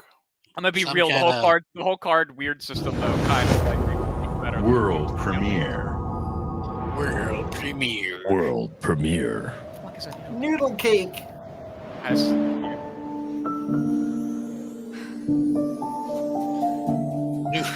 Noodle. Did somebody say noodle cake? That's the name of the studio. I know, but did Noob say that? I did. Yeah. Oh, I'm like noodle cake. Found my childhood home in Hey, look, some kind of artsy looking game, guys. Let's slow. This is the part of the concert where they slow it down a bit, right? They're like, we've rocked you really hard, but we're old, and now we're gonna slow down and play. Now some I got to soft- slow it down a little bit. Yeah. Well, honestly, these games are not necessarily going to floor you for a showcase, but you have to have these games. They no matter how hard it gets. I don't know. Indie games are a big part of what everybody plays these days. I get have it. several friends that are going to look at this and play the shit out Out of it. here. I do not. Some will I say do not. But that I in the respect dead the of fact that winter, there's a lot of people that a enjoy the game. small I city just house doesn't stand a chance. Maybe so.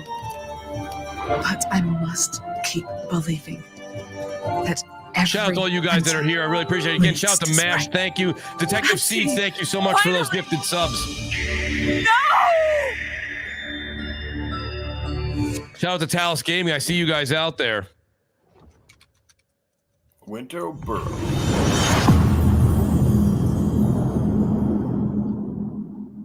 I know a lot of people after this are going to say there's a lot of games coming to Xbox Game Pass, but again, it's like each of these has like a Crusader type of gamer that likes those types of games, but some don't. It's like I don't think they haven't hit like mass. They need a My massive mixtapes bend others to my big will. new IP. I don't know It's if like a even Perfect strange, Dark will almost bring in those cosmic talent. millions upon millions of people to Game Pass. I don't know.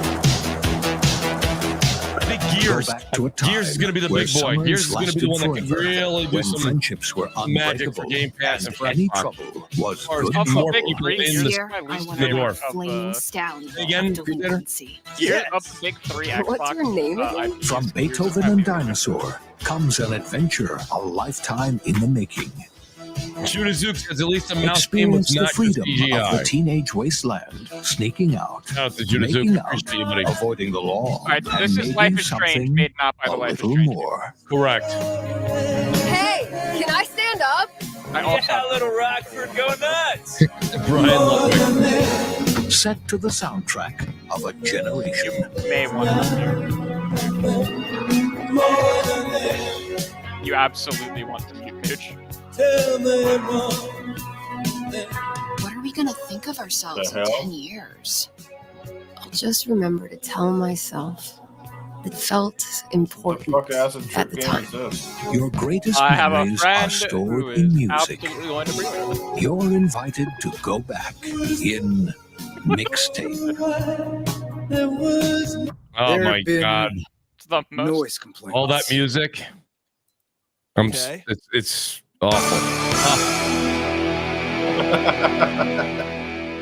Oh. Demonetization. Yep.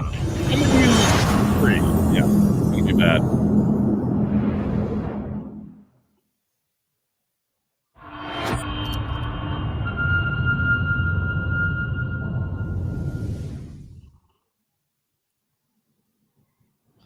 Oh, this is Flight Sim. Wow. Flight sim Lights him in case if anybody needs to get or like boar sim. yeah, if anybody needs to get a snack, you need to get a snack or something. I know the people that play this love it, but man, this is not for Mooch. It's not my bag. I know this one actually has like a career system. A career of that, nice. Yeah. Have you ever wanted to be a pilot? Now's your chance.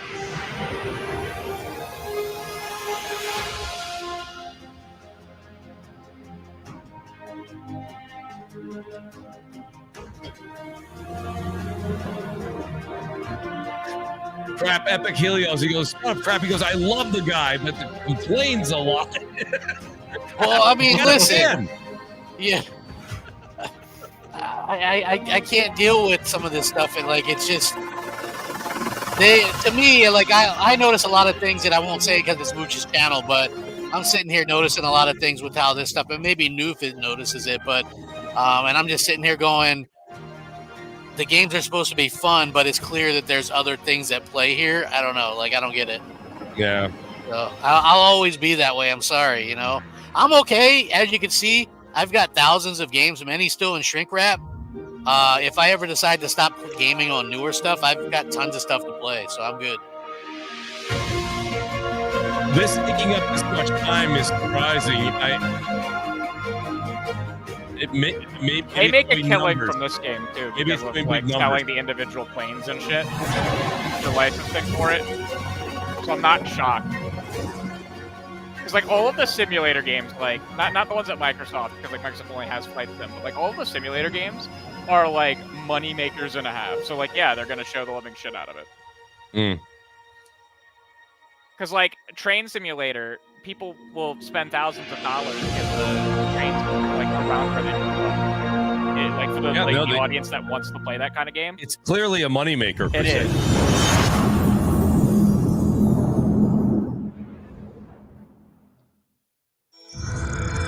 I do find it funny that they have to play it on. I don't know what else they can show. We got it. You could just put a little thing in the corner that says play. Plays on Game Pass. Everything here will be playing on Game Pass day one. I don't know. But not everything has been though. Dreadwolf wasn't. What was not? Dreadwolf. Or Veilguard. Yeah, but I mean that's not anything Xbox first party. You will be. Oh yeah. So the thing is, like ESO, like this expansion is not going to be included with Game Pass. Only the base game is. Oh, the music's gonna kill me! I always picture Ricky Bobby whenever I hear this song, you know? There's no sense muting it. I'd rather the people that are here enjoy the show for what the show is, and then I'll edit some of it later on with music. I just delist it immediately. If we talk over it, does it count? I don't know. That's a great question. If they kept the trailers to 30 seconds or less, it'd be okay. Yeah, but this is like a 2-minute trailer. Whatever this crap is. I don't even need this music for this. Yeah, I don't know why they're putting this music. What are we doing? Yeah, what a weird song to have with Elder Scrolls. Yeah, I don't see this. It's like.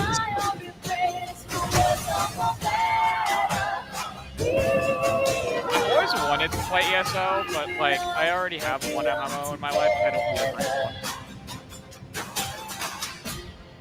In the sea, your crab legs walking through the grass. The Gold Road, okay. Simon Smith goes, that music does not fit at all. It really did. World premiere. I don't know where they came up with that one.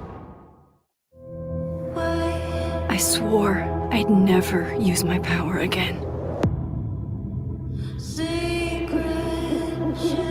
But 2 nights ago... Yeah, Life is Strange. I found my friend's body in the woods.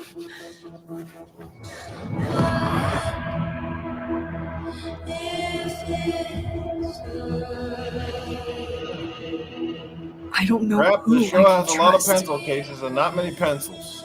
Or but my friend Safi is dead. It can't be a It's not a man's world. Who's that, man? Yeah. Why can I still hear It's the her opposite voice? now. You gotta. Man, Focusing my power, I somehow we had our shifted day. into a parallel timeline. Which this game, you know, it is what it is. I mean, this game. Yeah, this is what it is. I mean, well, crap. Did you play the other Life is Strange? I thought you You know, said I you thought really like Life is Strange. I thought you liked one of the other ones. Yeah, I thought they were pretty It's good the same stories as or this whatever. one, except For what they are. They're you're narrative driven. They have a little bit dead. more gameplay than Telltale. I can still save Sophie. If I can solve and prevent the same murder across 2 timelines.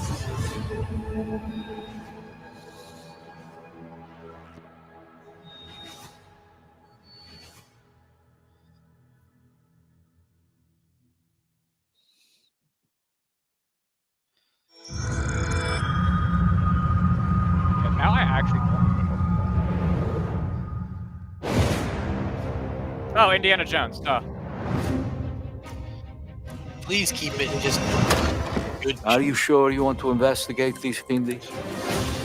I can't let Don't this make go. him goofy Be the or, best kept secret in history. you know, Yeah. Indiana Jones. What He's a you got hero. to do, Indiana? They showed so much the last time this was shown. I'm expecting to see. This will probably be These quick, I artifacts have a think. deep connection They to showed a something lot. in the past. Boss believes they hold a kind of power. Oh. A discovery that could change the world. What were you doing out there? Fresh air. We have to find the stones, Gina. Or they will. If you were to draw a line through these ancient sites around the globe, you'd get a perfectly aligned circle. The Great Circle. Exactly. I intercepted the I Morse know we're code getting a coming from the gameplay Himalayas. describe of this, I believe, My boss tomorrow. is sending all of his men. Leave about it tomorrow. Is that a... Battleship? Yep. Let's get a closer look. Gotta find the stone and get Bruce off Dickinson this says, Mooch, nothing like seeing Indy's hands. So nostalgic. Indy breaks out the tauntaun in a second. What does it say? Yeah, he does. Something. And I thought they smelled bad on the outside, right? What was that? We'd better hide.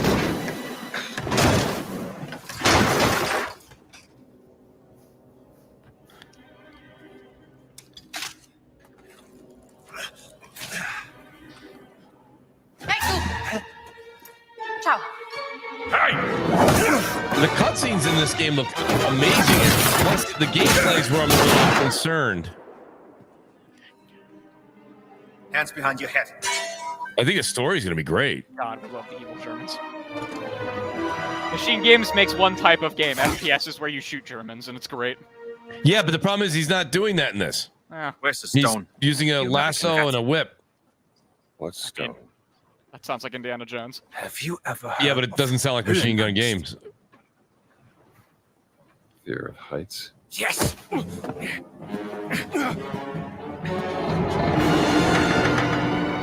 And I have it. I endured this dreadful mountain even if my mind was screaming every step of the way. Because of a concept you narrow-minded Americans will never understand. Devotion. Total and absolute Reggie devotion Skull to says the this showcase has had some of the best cutscenes I've seen in a showcase. You have no purpose. What you have is your stupid Albert G says, how come cartoons. Xbox isn't saying exclusive in this game? There's We nothing kind of. don't be surprised if any of this stuff goes elsewhere.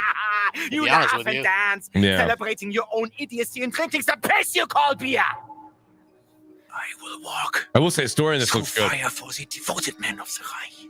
The Looks like story it is could be a awesome. decent game. We'll see what's up. This could be very decent. I think it's gonna be very good. Can't give you. Well, Machine Games does good work. They do. It just really depends I don't know how on. the, yeah, I don't know how the whip is gonna unless maybe maybe there is some shooting in this game and we just haven't seen it yet. We have seen it in literally other gameplay, though. Yeah, but that was like for like 3 seconds. The rest was Thank God punching she and saved Indy. It wasn't a lot, Crusader. It was like a few seconds. Indy. The emphasis has been on the punching and the whip. We gotta get out of here. I'm hoping he has different levels where it's guns. Judah! Bang, bang. My first movie, Indiana Jones, not Harrison Ford model. This is literally.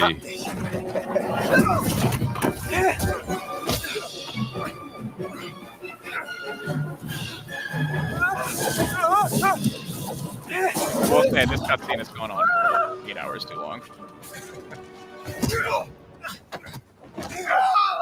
No ticket. No ticket. No ticket.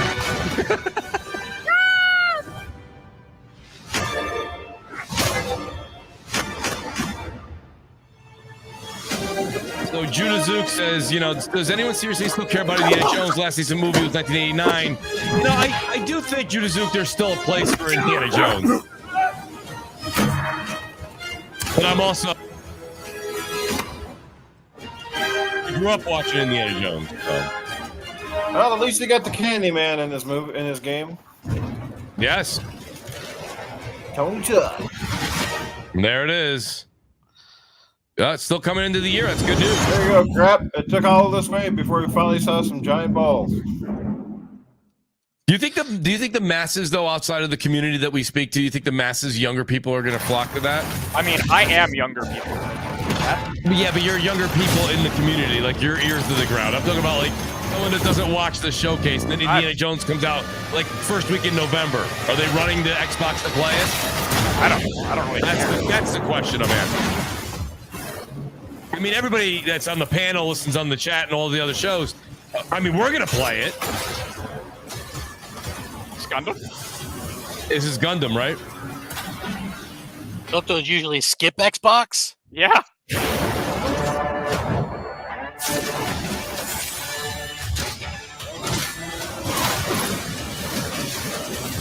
Sick as shit. Phil Spencer did it, guys. He got Gundam on Xbox. He did it. Let's all give him another 10 years.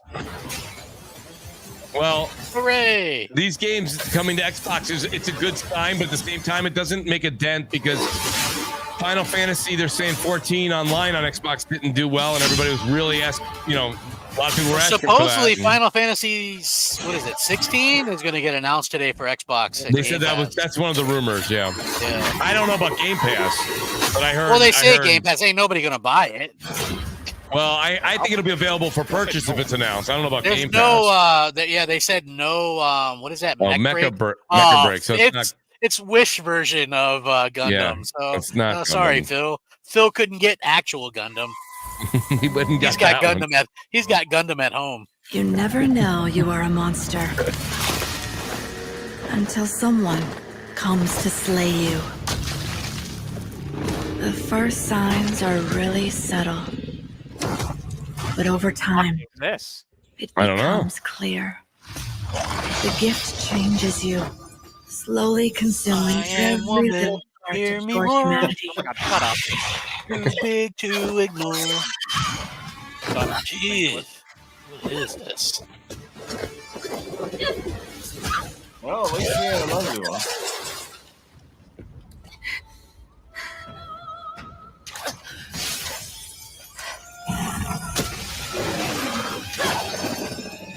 It's Stellar Need.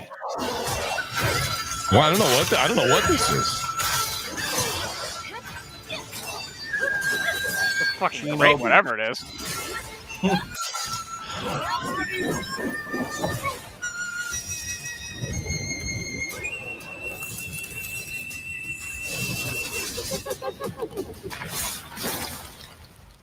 I should know. It runs in my blood.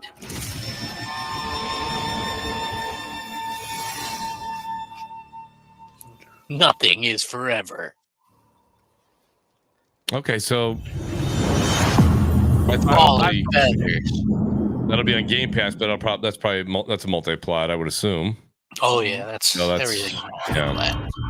This is all multi-plat, Mooch. Come on. I think a couple of them. Well, like you say, it'll be on Xbox for a while exclusively. Your Emperor has chosen you as our envoy to the living lands. That wild frontier suffers from the I'm excited for this. I'm really excited for this. I'm gonna play it.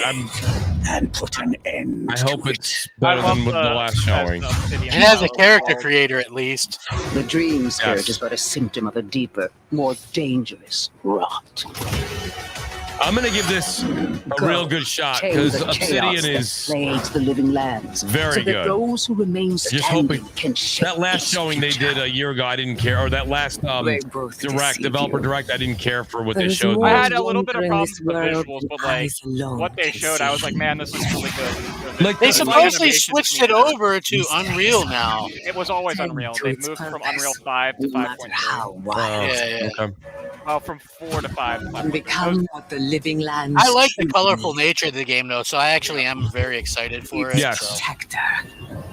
Actually, believe it or not, Mooch, I beat Outer Worlds. The animations already look better. Yeah, I love that game. I thought it was great. I'm hoping this does what Outer Worlds didn't keep me glued for. I think like this will do it. see, like people were like, it was Jez Gordon. I asked him, I was like, is Outer Worlds like Fallout? Because my problem with Fallout games that I've experienced, right? I tried to play Fallout 3 in New Vegas, is that you can't find ammo and there's too many bad guys, right? It's like you're constantly looking for ammo. Yeah. Right. And I was like, is that the problem? You know? He's like, no. So, and he was right, dude. I had so much ammo in Outer Worlds, it was not a problem. It was just I get the comparisons a little bit. Yeah. But Outer Worlds to me, Outer Worlds had almost maybe a better story than Starfield. So here's the question. JudaZuk says, what was the last actual good game Obsidian made? Some people would say Outer Worlds, right? Worlds. It was nominated for Game of the Year. Yeah. Probably Outer Worlds, JudaZuk. Now that's I would up for. also say Pentiment. It just wasn't a game for the masses. Like, Grounded, I thought was good. I like Grounded. I put hundreds of hours in actually. that. Grounded was also a good game. It's not a game for I really can't think of a necessarily bad game that Obsidian's made. Crusader, can you hold your mic closer to your mouth? I can't hear. Yeah, is this a little better? That's a lot better. Yeah. All right. I can't think of a game Obsidian's made in recent years that was bad. Although, what is this? Well, yeah, I don't think I don't think bad is the word. I think it's got everyone's interest peaked. I think, and Outer Worlds is definitely one. Yeah. South Park game was probably another. Yeah, JudaZuk, I didn't like Outer Worlds either, but that doesn't necessarily correlate to the. It's not a bad game. I just didn't like it. Shit looks awesome. Autumnfall. From Rebellion. Okay. Yeah, you can see like elements of Zombie Army and Sniper Elite there. Rebellion makes pretty good games, so that might be decent.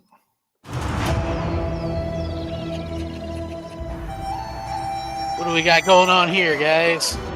Did I you don't hear know. that? Footage and Tell me cinematics. Why my bones ache in the weather? War. Their soldiers killed everyone.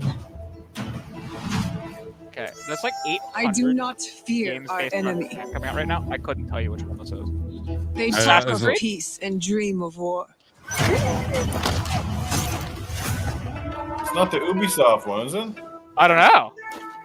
Is the Have we gameplay seen volume a gameplay little of high, the guys? I just want to make remaster sure you guys can hear. I don't think it was at a time. I don't think it's Assassin's Creed has to be. That's a hidden blade. Crusader, just move this microphone over. That helps. Grasp.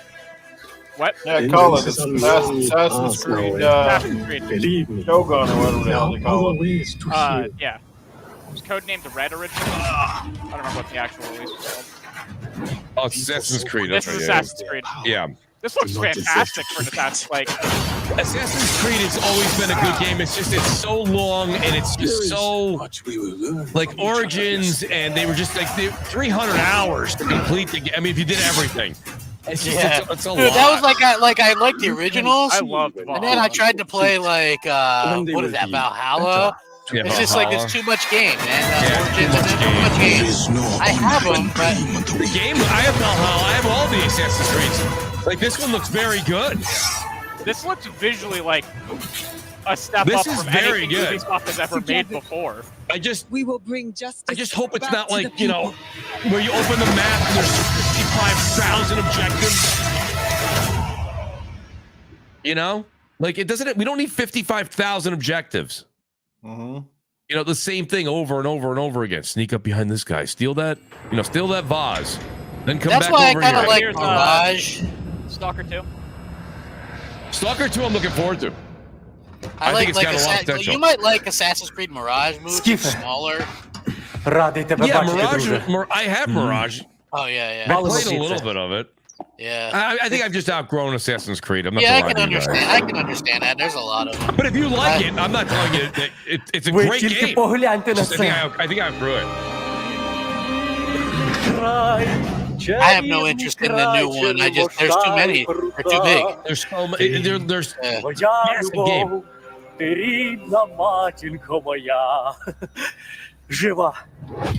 Координати закинув. Поквапся.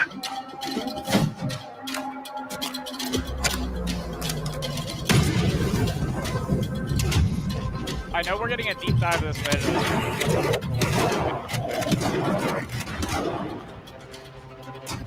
God, this game looks so good. It does look good. It just reminds me of like this generation, like Metro. Yeah. Right? Hopefully they do it better. Because Metro and Stalker have like the same kind of vibe from. I can't wait for the next Metro too. Like.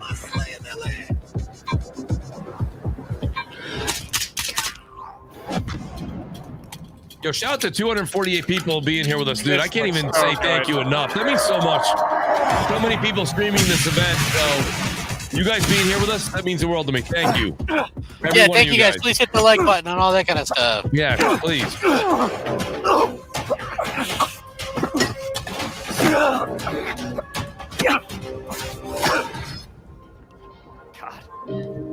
I can't wait for this. Зараз час такий. Час можливостей.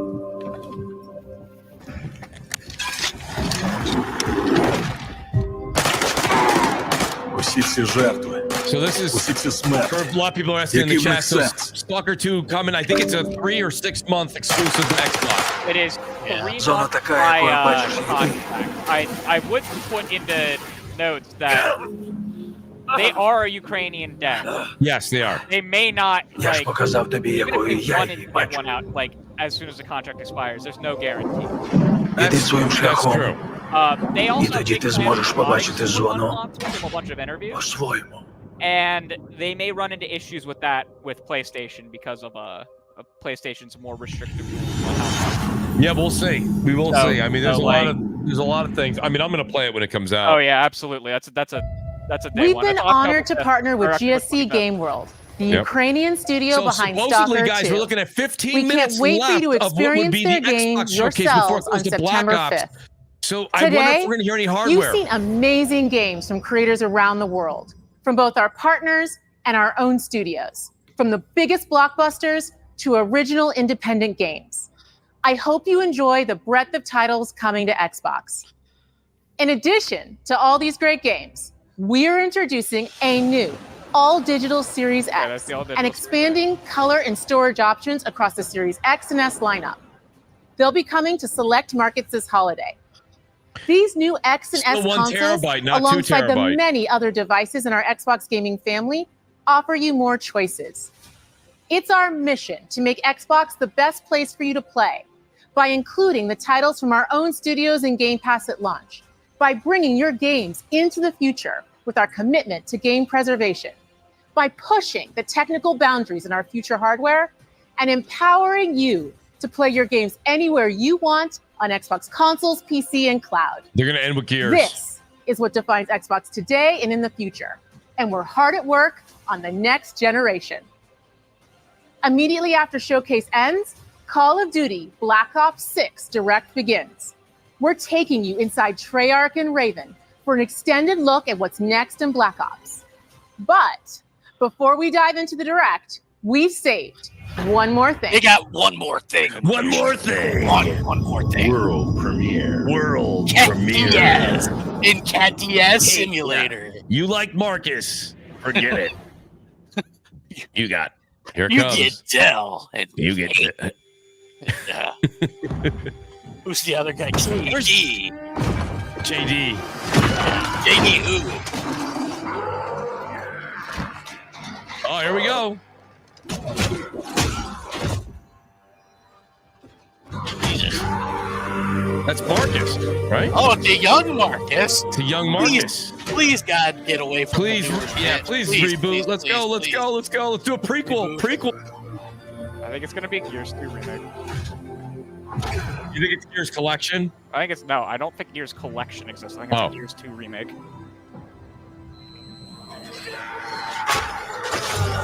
Marcus, hit him with the TV.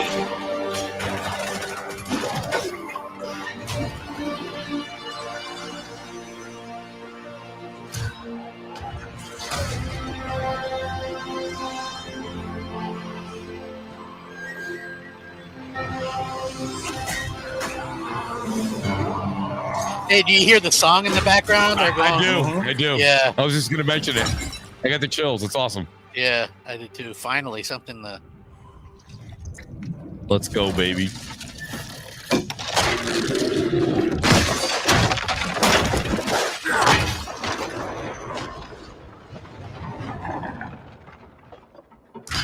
You have my interest ears. Let's go. Oh, there's the music. This show. There's Dom. I think. Is that Dom? Yeah. Oh. Yeah. Nice.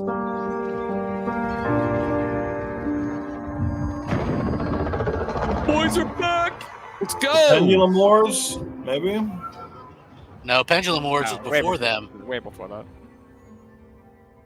What do we got? What is it? E-Day. Oh, it is.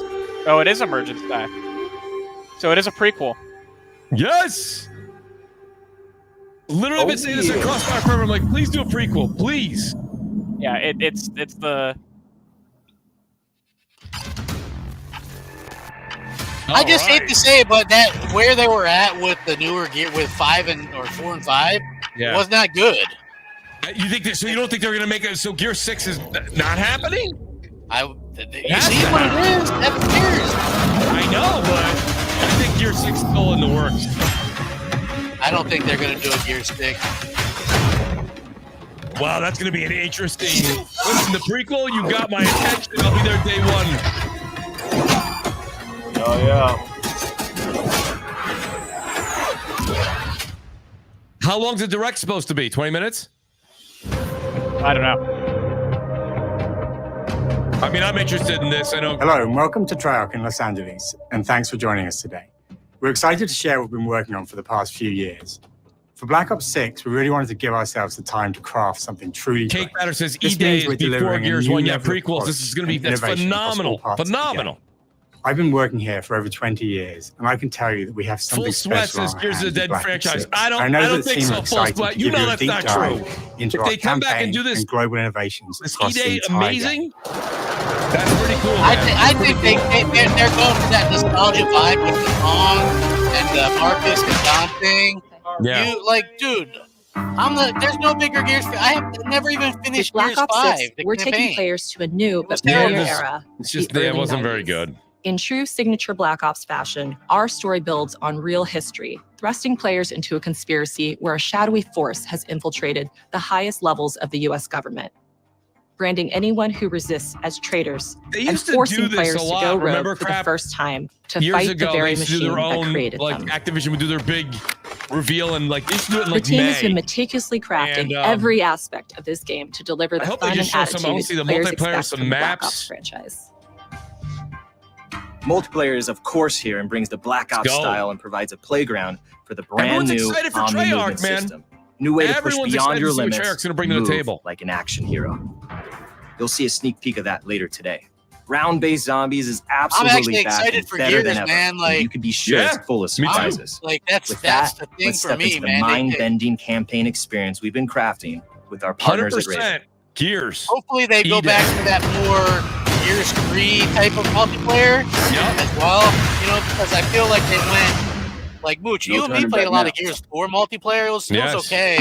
It was like, yeah, like the problem is they went for a lot of the esports. Every Call of Duty player has a favorite campaign mission. You When gotta we get set away out to from make that Black stuff, Ops 6, we were focused on delivering missions so iconic that they stick in your memory long after.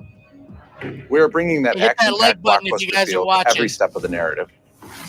Please hit that like button. We are Guys. This is giving awesome. you more I'm just variety, psyched to see what they're more gonna do here with dynamic Call of moment-to-moment Duty. gameplay, and more options Once to I get finish into each like a mission. repetitious thing, we'll end this and we'll get some discussion points. The game is packed with unexpected moments of Black Ops mystery. It's a high-octane spy thriller where you're never sure who to trust and what's real. And it's all set against the backdrop of the early 90s. The Soviet Union was crumbling after the fall of the Berlin Wall and the end of the Cold War. The US is the only remaining superpower. The Gulf War was dominating headlines everywhere, and there was a growing mistrust in government, reflected everywhere across the music, television, and pop culture of the time. When we talk about the Black Ops timeline, Black Ops 6 comes after the events of the Cold War, but is directly tied to the 1986 flashbacks in Black Ops 2. Shout out to the Jimmy. aftermath Says, of yeah, which Gears has left Day our One. heroes This was a good in show, dire man. circumstances. I'm going to lower the volume a bit on the Call of Duty stuff. Black so we Ops can kinda 6 blends chat, the but- rich and gritty history of previous franchise titles with bold new characters, with veteran Frank Woods as our through line in our story. In this new chapter, we see a different side of Woods following his So yeah, so I'm going to leave it traumatic at that so we can talk a little bit, guys. He's been pulled from the field as he adjusts to a new You guys role want to hear the rest of often this? behind a desk Chat, you guys want to hear the rest of the Call of Duty stuff, or do you want to get into a little bit of the after who's been making a name for himself in the panel for you guys as well? Marshall is a reluctant leader driven by a strong moral compass. Yeah, Crusader. No, I'm gonna keep it on running, but I thought we would talk. 'Cause I don't think this CIA really. handler Jane Harrow. She's a born leader. Andy Hart says I give the showcase a 6.5 out of 10. Relationships within the agency. Standout Gears. Woods' ability to operate in the Well, shadows before we has get into always that, been so I'll go ahead. I'm gonna lower this a little bit. What do you guys say? Let me see what the chat says. And Marshall has the ability to Chad make Stud says he wants to see what's new. That's fine. ones that Harrow trusts him to make. But when an operation goes wrong, Woods and Marshall are What do you guys think? I mean, what do you guys think of the show? I think it's the best show that Xbox has soon ever realize put they on. have to That was it. Was I thought it was a good show. I mean, if you're gonna sit here and say I'm a gamer, I can't wait to play, games like coming out in the next say 12 to 18 months. Yeah, that was a good show. I thought it was a good show. Did it necessarily save like Xbox's tail? I don't think the show does anything for Xbox itself, right? The platform. Yeah, the platform. I don't think it does anything for Xbox. I would say the hardware. Yeah, it doesn't assist in any way. But like the games all look great.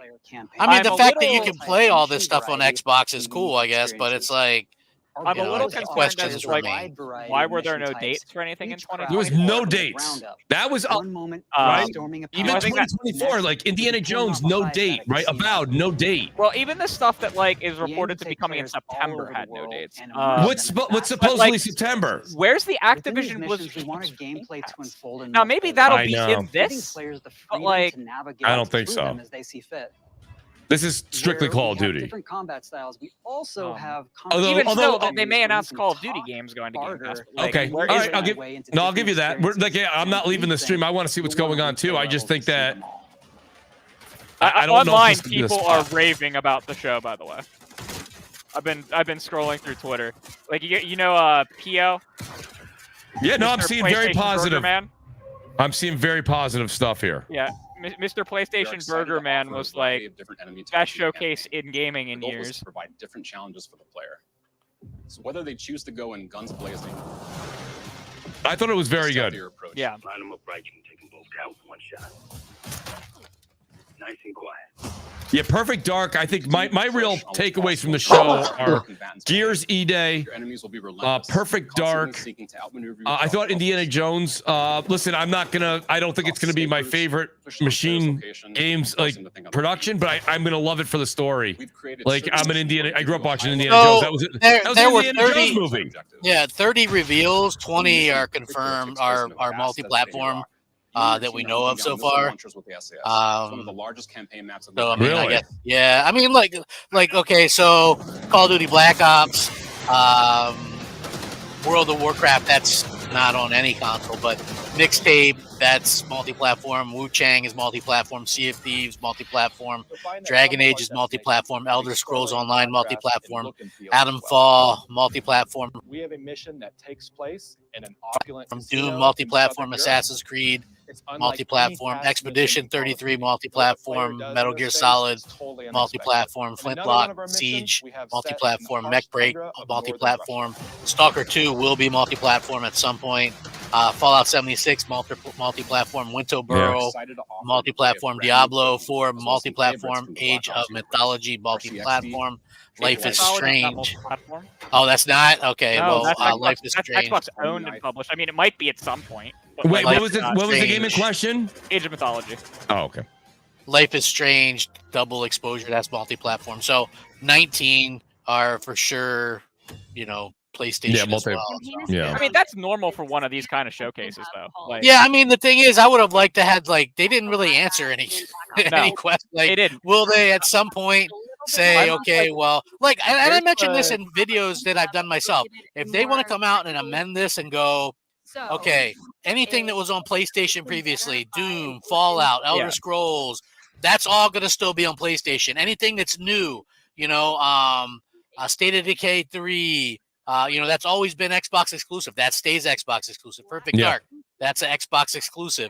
If they were to kind of update it, then I think I'd be so far, Obsidian, nothing they've done has been exclusive. So is Avowed going to stay? It's like you kind of just. Avowed's also in the Pillars of Eternity IP, which is multi-platform. Exactly. Flight Simulator, I don't care about that either way. Is that crap? To add to your point, nothing said Xbox. They didn't use the word exclusive today. Nothing said exclusive at all.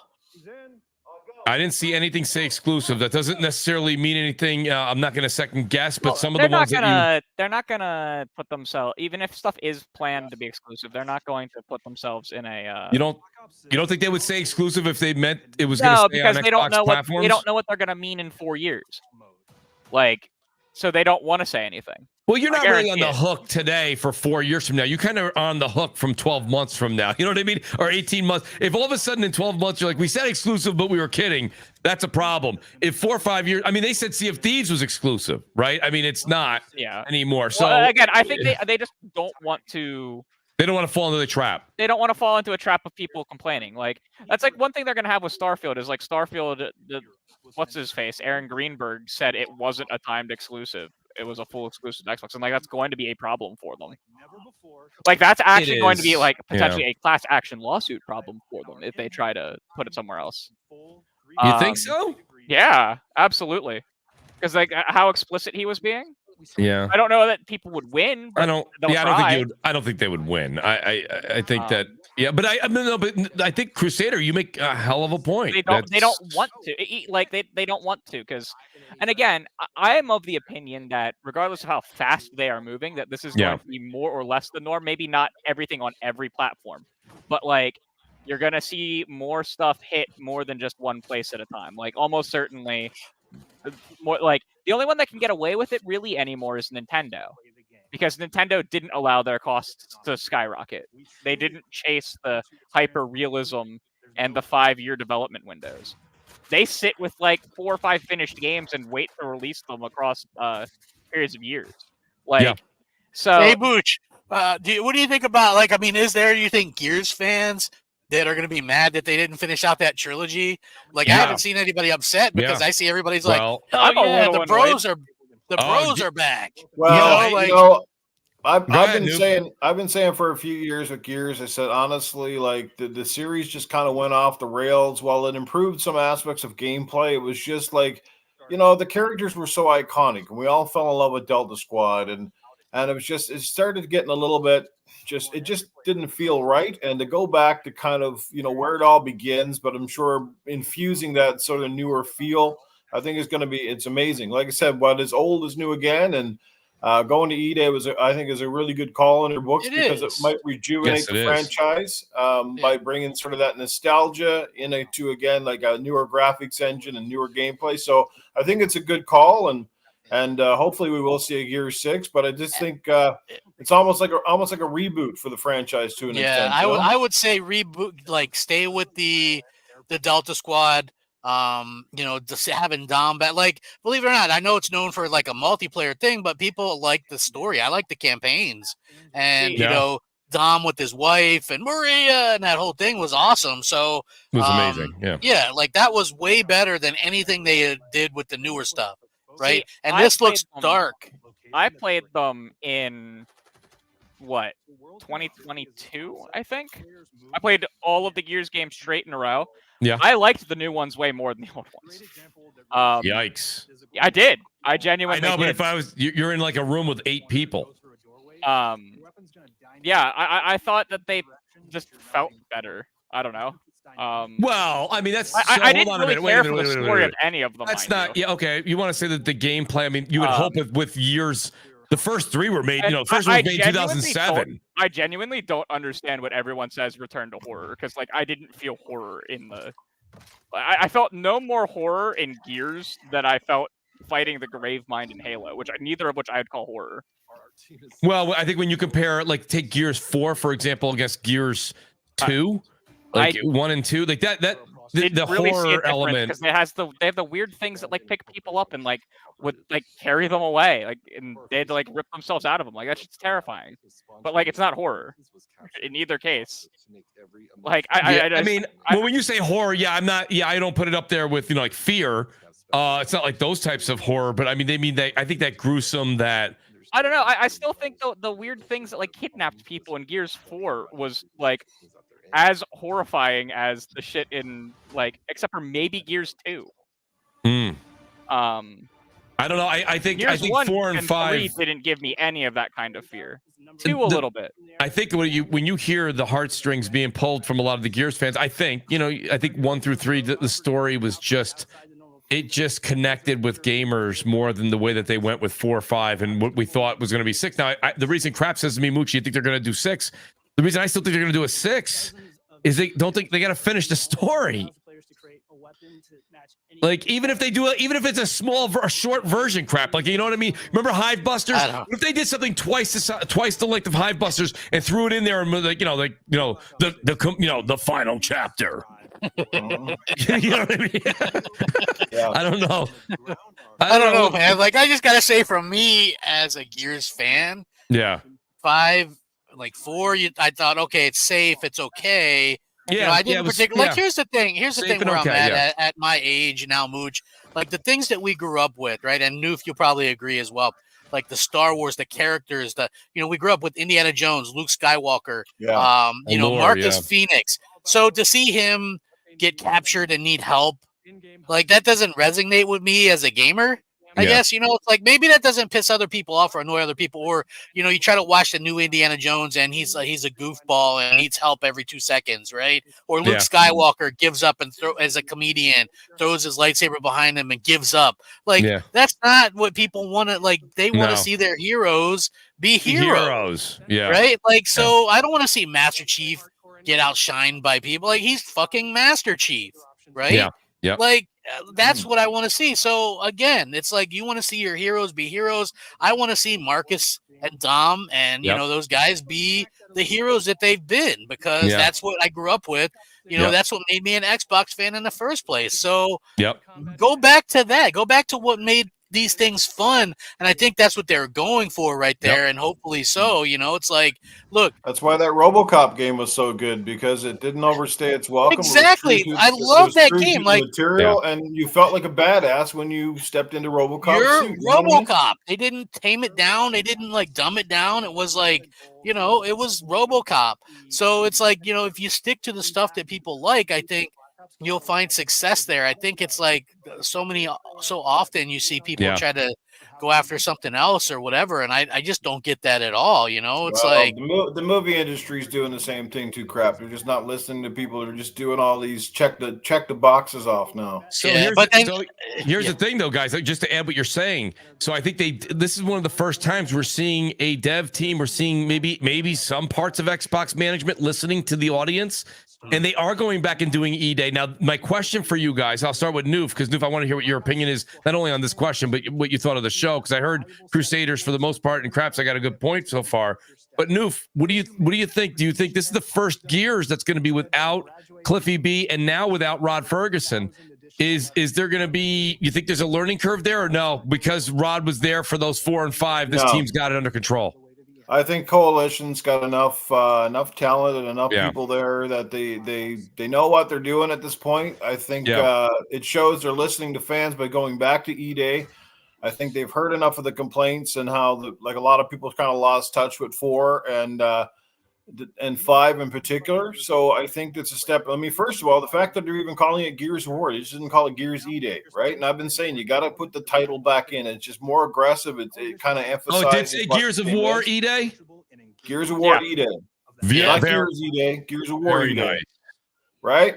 So it's little subtle things like that. It just shows that they're paying attention to some of the community, and I think this is a step in the right direction. A great surprise game to finish off the show, but there was speculation we would see something.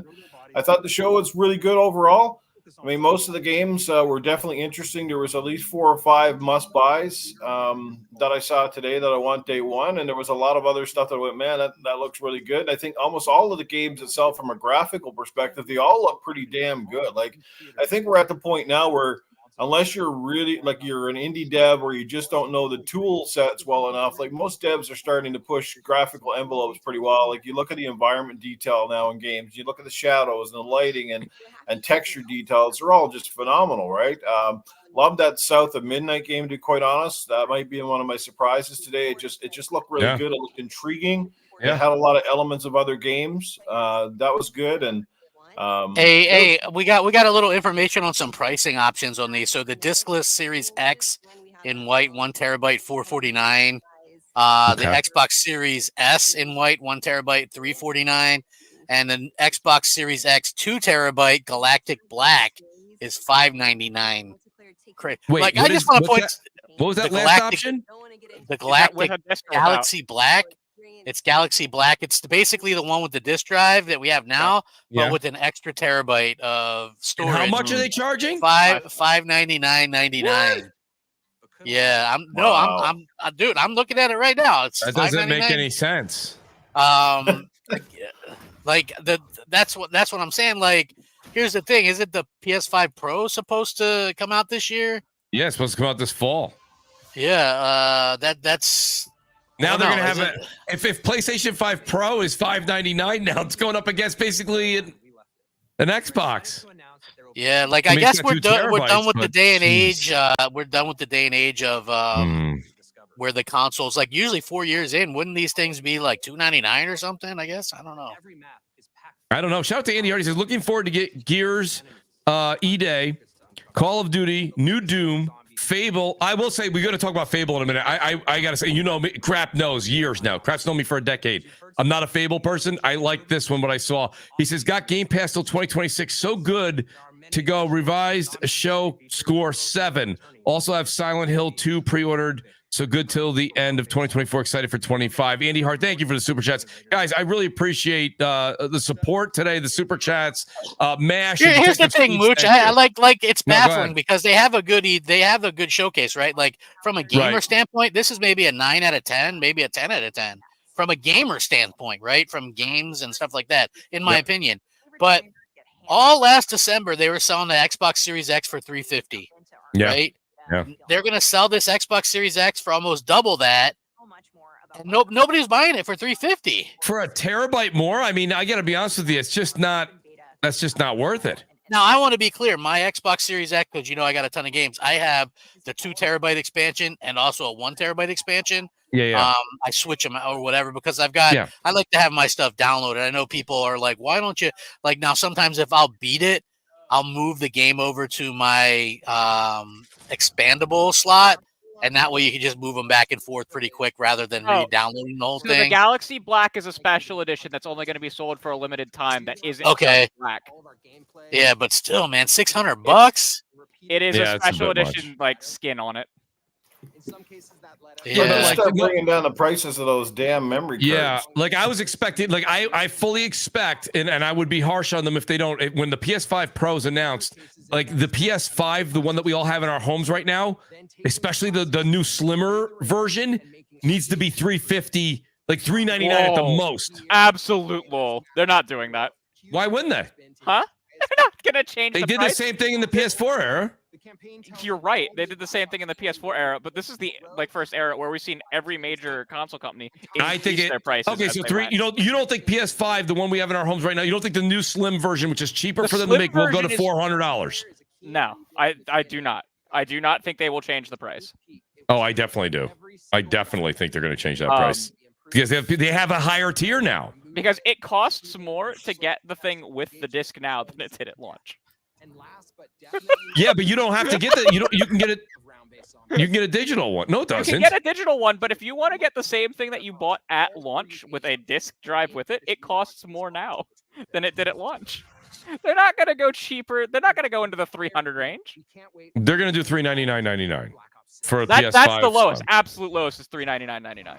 $399.99. But if that becomes the regular price, you'll see deals around the holiday that get a little bit lower than that. That's the way it always is. Because it was $500, and then you see it for $549 or $449. Pardon me. MSRP is not going to change. I think the MSRP goes to $399 once the Pro's announced, or very shortly thereafter, for the holiday. I think these companies realize that they don't have to, and they'll sit there.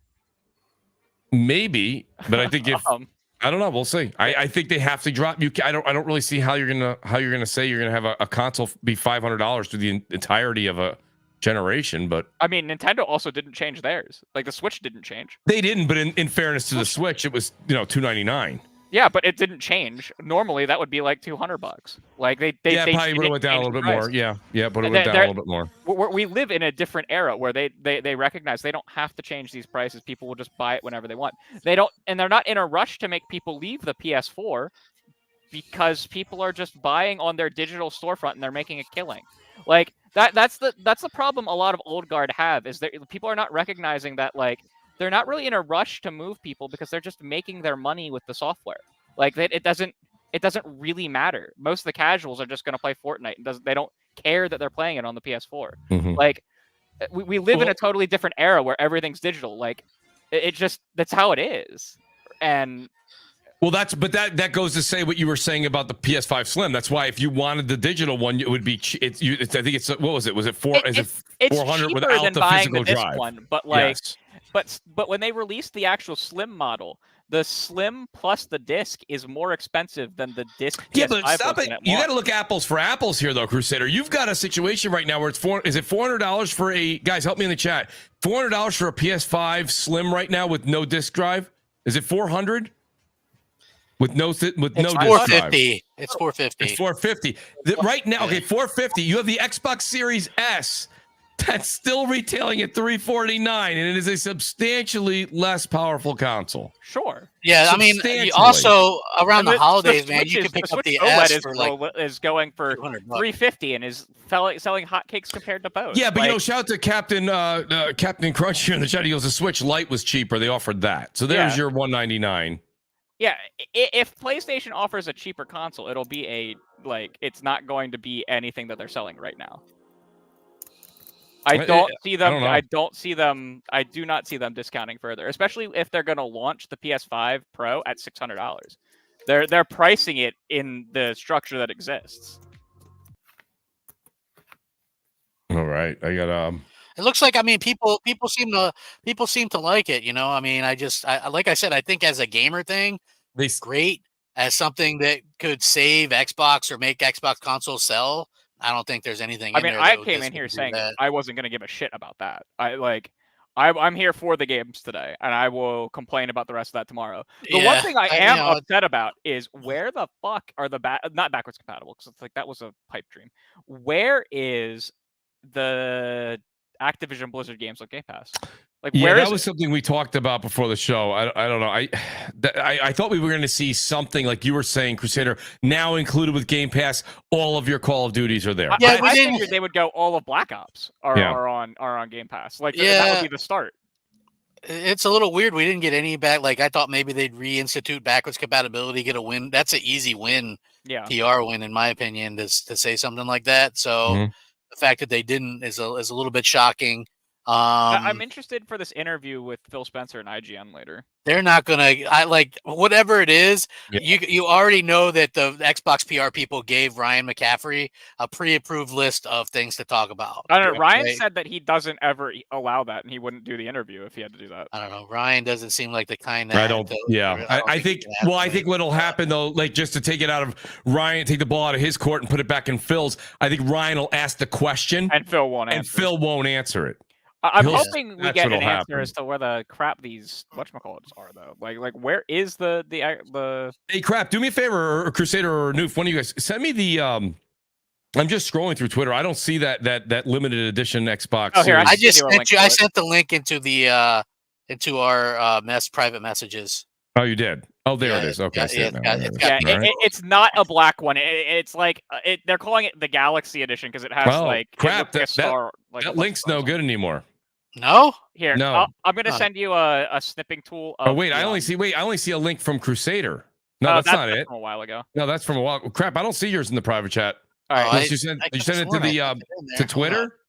No, it's the Tom Warren thing. Click on that, and then it's got the. Oh, okay. Yeah, that's got because that's where I got the info from. They've got a link up for it. It's a special edition WoW because like I saw the word WoW supplies last, then the word special edition. Like that is and like you look at it, it's not the black console. It is a like. Okay, now listen. It's a custom appearance. If you're calling that custom, that means you just painted outside when the wind was blowing hard. I'm not saying it's good. I am not commenting on whether or not I would buy it, whether or not it is worthy of being a special edition. But that's what it is. Wow. And they're saying WoW supplies last. Yeah. So that is definitely they're making so many of them. They're going to sell so many of them, and that's it. That is not the standard price. A lot of people are asking me on Twitter. I'm getting a lot of DMs here. People in the chat. So they're asking me what I think. I think when it comes down to it, I think it was a very good show. You know, I think it was an 8 out of 10 is what I would give it. And the only reason it didn't go any higher than that was just because of what Crap said when the show ended. Like there was nothing on there that like literally I was like what was mind blowing? E-Day was mind blowing. Fable surprised me, and Perfect Dark. Like other than that, the rest of this stuff it's you know like multi-plat. So that's so it's kind of I wanted Xbox. We were having a pre-show, guys. Everyone in the chat that's listening, we were doing a pre-show, and give credit to Crusader. Crusader was like, and then they're going to get maybe this, and then maybe we'll see this, and hopefully we hear that, and then maybe they'll bring this up. And it was a lot of like back compat. It was a lot of Activision games, a lot of the things that Rare has in their trunk that like they haven't brought out yet of their older games that they could maybe remaster and put into Game Pass and see all that. And then we were talking about a handheld, right? Yeah. How they were going to change the scene with a handheld, or maybe even a new hardware, you know, like leak or something, or not leak, you know, of course, but like a snippet. This confirms me that a handheld isn't coming until the next generation of. Well, here's the thing with the handheld. People were really jumping on that. They sent out, and I didn't get one of these, but I have talked to people, and they showed me they sent out things that you had to sign an NDA for. Asking about handhelds, right? They also made it so that the Wi-Fi on in the Xbox OS now you can actually store multiple different Wi-Fi whatchamacallits, which would be necessary for a handheld. Yeah. So I mean, but if they were to announce a handheld now, with it's supposedly coming in 2026 or 2027, that's a big FU to anybody who's buying their stuff now, right? They're saying we're giving up, we're looking to the future. I mean, whatever. It just kind of is what it is. They use buzzwords and stuff, but I always will look at Xbox kind of cross-eyed or just because they talk the same way with the Windows Phone. I was a big Windows Phone guy, and Mooch, you knew me, I was. Yeah. It parallels with what Xbox is doing. They spent billions of dollars on acquisitions, built specific exclusive apps, exclusive games for Windows phones. Yeah. Then they started porting that stuff to other phones, right? Windows or iPhone and stuff. And then they're like, we're going to still do hardware. We're still going to do phones. It's going to be great. Right. And then like a year later, they were done, completely out of the industry, right? So like, I don't trust Microsoft. They can say, we're going to do this or we're going to do that. But the bottom line is this, the hardware that they're doing now, year 4, those things aren't anything special. They took out the disk drive on one, like that's not, to me, that's not a show of faith that they're really in the hardware game. Right. Right. Like right. to me, Well, you know, It's shout not, out to you know? Chad Stud here. He says, Mooch, they had no dates. That was key. He says, this is a 7 at most for me because of no dates. So that's the other thing. And I mean, Crusader brought that up. You know, Crusader, I'm going to read the super chat. I'll give you a chance to answer. Eric says, Crusader is still acting like, by the way, we're all, everybody, you're me, you, Crap, Noof, we're all, everyone's a fanboy. But Eric goes, Crusader still acting like a fanboy. PlayStation will lower their price. Crusader still act like a fanboy. He says, PlayStation will lower their price. I don't think that Crusader is necessarily anti that. I think he just doesn't believe it, Eric. I don't believe the actions of all of the companies this generation that they feel that they need to lower prices. No, they raised them. Like, well, we as consumers, what do we say all the time, Crusader? We're like, oh, we're not going to buy that. What's the first thing we all do? We buy it. Yeah, like, so like, it's like I said this on a podcast last year. I said, you know, like the trend is going now where people are out there buying multiple headsets that cost $150 plus. So we're sending a message to all these companies too that we're willing to pay the money. We'll pay it, right? Yeah. You know what I mean? Nintendo gets away with it time and time again, and maybe Xbox and Sony are just like, you know what? Nintendo can still sell it pretty much full price. And look what they do, next to nothing. Right. That's right. And right now they're all 100%. kind of they're all doing all the cost saving measures and all of this and all of that, and it's like, yeah, they're totally going to discount the consoles when in reality they're just going to place the new one on top of the existing tier and move on with their lives. Like I own a PS5, people. Like I don't understand what. Like, listen, I own a PS5. I own Crusader. a Switch. I own a gaming PC with a 3080 Ti. I own an Xbox Crusader. Series X. You're literally you're yelling into the ocean. I hear you because I have 3 Xbox Series. No, what is it now? 3 Xbox Series X's. I have an S. I have 2 PS5s. I got a 3090 Ti, and they still say, "Oh, Mooch, you're just loving PlayStation." I was actually very excited. You can ask Crap. I even wrote him this morning. I said I am excited about today's show because, like what you, Crusader, and I think what Crap said last year when we were watching the PlayStation showcase a year ago, we were like, you guys were like, I want a reason to spark up this Xbox and get playing again. And I did see some reasons for it. I saw E-Day. I saw Fable. I saw Perfect Dark. Those are games I want to strike up and play on my Xbox. So did they do a good job for me? Like I said, I give it an 8 out of 10. The only reason I would say it didn't go any higher for me personally is Crap just read off out of the 30 games, 21 of them are going to be probably multi-plat, and there was no dates. And it was kind of like, you know, I wanted to see hardware. I wanted to do what Crusader, what you asked for, I wanted to hear about not necessarily back compat, but I wanted to hear about Activision Blizzard older games coming to Game Pass. Where is the Activision Blizzard games coming to Game Pass? Because I thought that was something they had to do here, and they didn't. And I'm now like, is that something that's going to happen during the week? Is that something but why wouldn't you say that? That's a huge push. You had 90 minutes. Part of me wonders if they didn't want to waste time and only wanted to show trailers and wanted to reserve stuff like that for like what could just be a blog post. Because we know for the rest of this week, like there's an Indiana Jones and an Avowed deep dive, and who knows, we might even like. I would think it'd be really stupid, but it would be the most Microsoft thing in the world is if they announce dates during each of those embargoes for each of those games, like because that'll get a headline, but it's like why not just at the showcase? So Crusader, what grade do you give it? A, easy A.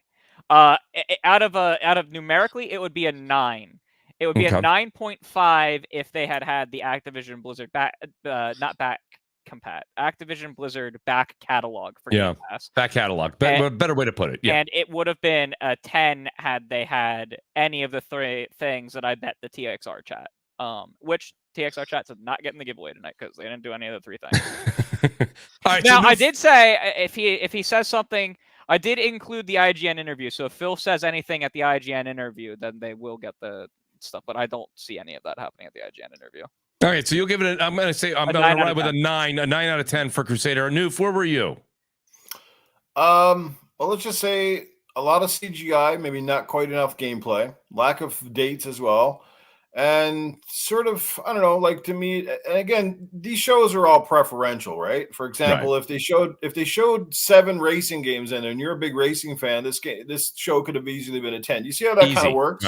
Right. So I think these shows are largely based on what we expect to see and the kind of games you're interested in. So if your you showed all personal preference. RPGs, for example, I would hate the show, but an RPG fan might be like through the roof. So But anyway, just to kind of stay on point, I guess. No, go ahead. I did enjoy the show. Like I said, a lot of the games were really good looking. They looked very polished, what we did see. I mean, even State of Decay, and I'm not the biggest State of Decay fan in the world, but even that one has been going like, yeah, I might want to give this one a shot. It's looking pretty cool.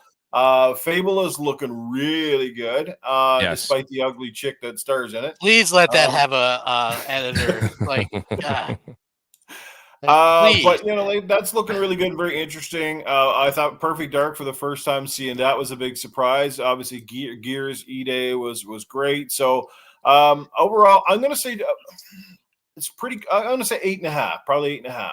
Okay, that's a very good score, by the way. Crap, what do you think? You've heard my points. You heard Crusader. You heard Noof. I think all of us made a good point. What do you think? I gave it an A. You know, if you want, I give it I'll give it a 9 out of a 10. If you like, here's the thing: as a gamer, I'm trying to separate it's hard to do that as someone like.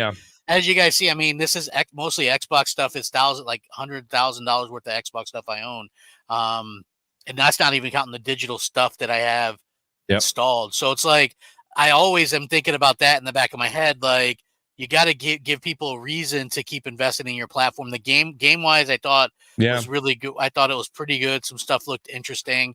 I have general questions about some of this stuff I'm not going to get into on your channel, but in general, I thought gaming wise, it was really good with what they were able to do. Where was the Activision stuff? Why not put Tony Hawk and the Crash games and all that? Like, that's a big announcement, isn't it? Hey, all the Crash games, all the Spyro games, all the Tony Hawk games are now in Game Pass. Oh, by the way, we also got the rights to these Transformers games that everybody loves, and Deadpool and all these games. They're all in Game Pass now, right? That's a huge thing. I don't like all the other Call of Duties are in Game Pass. Where is that announcement? Like, that's the thing that I think was missing. That big over the Gears thing to me was the biggest announcement. They went back to Of War, have somebody smoking a damn cigar for a damn, back in there. Stop being pussies about it. Gears of War is about that life, right? They're swigging some gin and juice. They got them big cigars. Let them do it, okay? Quit worrying about it, okay? Little kids ain't gonna play the game and pick up their dad's cigar and start puffing on that shit. All right, so let them be what they're gonna do. Like, to me, it was a good showcase. They didn't answer. I would have liked for them to answer some kind of question or put some kind of exclusivity. Like, even if you put console exclusive on there or something, I would have liked to seen that. I don't trust current leadership in there at all. I would love to see somebody else come in and take the reins. I want to see, that's just me though. But overall, as a games thing, 9 out of 10, A minus, something like that. Really, really good game showcase. As something that will drive somebody to buy an Xbox, that ain't happening. Nobody's gonna, most people I've already seen that. Well, the stuff that I'm interested in is going to come to PlayStation anyway. So we'll see. I think, I'm seeing a lot of people, of course, the usual suspects. I see a lot of people in the Xbox camp are running around saying 10 out of 10. And that's fine. If they thought that was a 10 out of 10, I'm giving it a 9. Crap, you haven't given an Xbox showcase over an 8, I think, in a while. It was good. They did a good, it was a good showcase. I just, personally, I let my own stuff get into, I don't trust Matt Booty. I don't like, Phil is schmarmy as ever. I don't trust him. Sarah Bond, I don't trust her. It's all... It just is what it is. These are PR talk. We've been doing this for over a decade. I know. Right? We've been covering these things. It's just like, at some point, and I asked a lot of Xbox fans this. I'm like, well, what game has Phil Spencer delivered in 10 years of Xbox? Right? And he's like, this is the first time we've had Call of Duty on Xbox in 10 years. He's been the head of Xbox for 10 years. If he wanted Call of Duty, he could have bought it. He could have bought and had that and bought some kind of exclusivity there, or got, what I'm saying? He's the one that allowed that to go to PlayStation, which in fact impacts his people, the people that are buying his console. So like, by not being proactive with that stuff, he actually cost his own fans the ability to play some of these games. And, so like I said, game wise, good.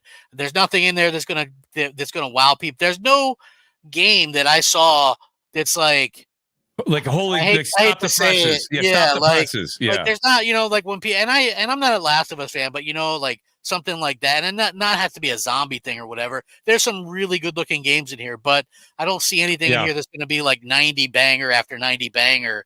That's going to get people to go, I got to get me an Xbox. I'm going to be real. I don't think I've seen a game at a showcase since the very first Spider-Man was announced. God of War 2018 was a while. Yeah, that was probably like when I didn't, but like that's fair. That's very fair. But it's been a while since it has been a while. I've had a game like that. I guess technically, and this is very, very specific to me, which is why I wouldn't like say it as a game, but like I bought a PS5 to play Ratchet and Clank Rift Apart because I love the Ratchet and Clank series. Yeah. And so like that blew me away, but like that blew me away because it was in fact a brand new Ratchet and Clank game for the first time in over a generation, because there wasn't a new Ratchet and Clank game on the PS4. It was a reimagining of the first game, and it wasn't that good. Yeah, no, I mean, I like your point there too, Crusader, where you said the wow moment. I do agree with you. It's been, I think all of us gamers are like clamoring for that, right? And that's why they were so harsh. Like yesterday's game, Summer Game Fest, everybody was very harsh on. They showed games, but they definitely weren't the games that I think a lot of people wanted to see. And Jeff's come to the expectation now with past Summer Games Fest. And in his awards show, where people want to see a AAA, banger. They want to see this big game take the stage. His show was boring. Right? Like, that's what people were saying. I miss E3. The only thing that was super exciting at that, and this is a for me thing, was Civ 7. I love. You like those RTSs, huh? You love those. He loves them. He loves them. Oh, okay. Him, Crusader and Death Singer are the two guys I talk to that love these style games. Like, I know that they love them, and I know they stand up and light a match when they see them at a showcase. But like, not all. Like, I don't really care about Age of Empires. Age of Mythology is very special to me because I used to play it a lot as when I was in like middle school, elementary school. It was like my version of like a lot of kids grew up on like Roller Coaster Tycoon or shit like that. I grew up on playing Age of Mythology. I loved it. So I'm really, really, really excited for that. Civilizations was my game that I played through high school and college when I would study, because it was turn-based. I'd take a turn, then I'd study for about 10 minutes. Then I'd take a turn, then I'd study for about 10 minutes. And so like it's a game that I used kind of to break up monotony and other things that I was doing in my life, and I really, really, really love Civilizations. So like Civ 7 at Keeley's show was a big deal for me. Well, I mean, like I said, anything like Noof, what did you think of the Summer Games Fest? I didn't even get a chance to finish watching. I got to watch about half of it, and from what I saw, it was okay.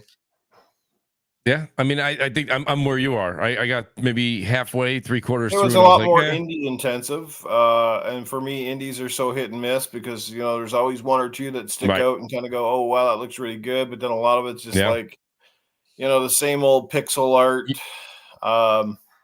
16-bit style graphics or what, you know what I mean? Just So here's the thing for guys our age, Noof and Mooch.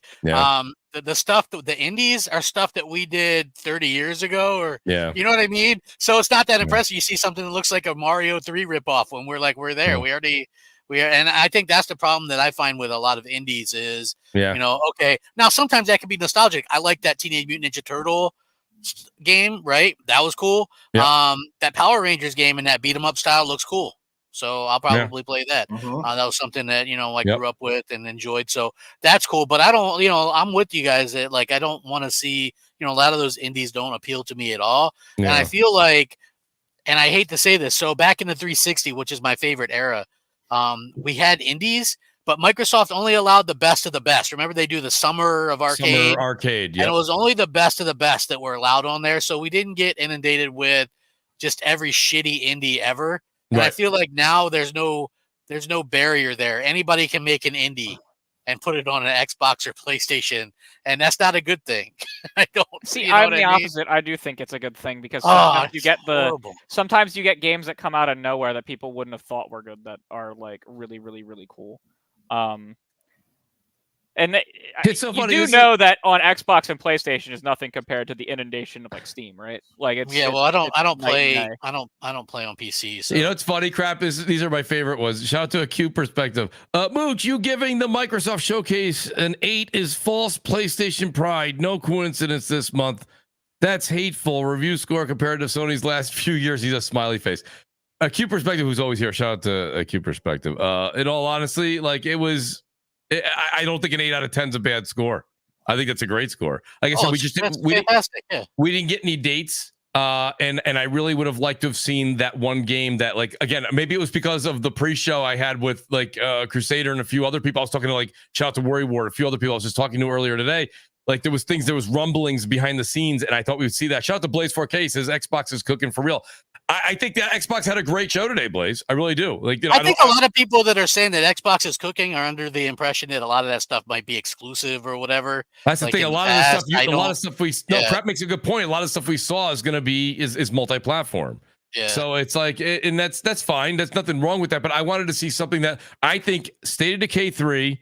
Indiana Jones looked a lot better. I mean, we didn't see a lot of gameplay. It was a lot of that cutscene, but that was such I think it's going to be a good game. I think it's going to be a good game. I do too. I'm all in on Indiana Jones now, even if it's not a lot of gunplay and it's a lot of the whip and punching people. That's all right, whatever. But I thought Perfect Dark looked surprisingly good too. I'm not a fan. Dark looks great. Perfect Dark looked great. Perfect Dark, I thought looked great. That's a day one without a doubt. Crimson Chin. I don't remember the other one I was talking about too. Oh, of course, E-Day is really what got me psyched. Like completely and utterly psyched. So there's E-Day. Those are the games I would say right there. Those are the games I'm coming away with today. Is Fable, Indiana Jones, State of Decay 3, Perfect Dark, and E-Day. That's 5 games to come out of a showcase, and I'm excited about 5 games. I got to tell you something. That's awesome. It's just that, like, again, I didn't like Perfect Dark. I can't wait to play it, but it's not like the best game I've ever seen in my life. And oh my God, like, right.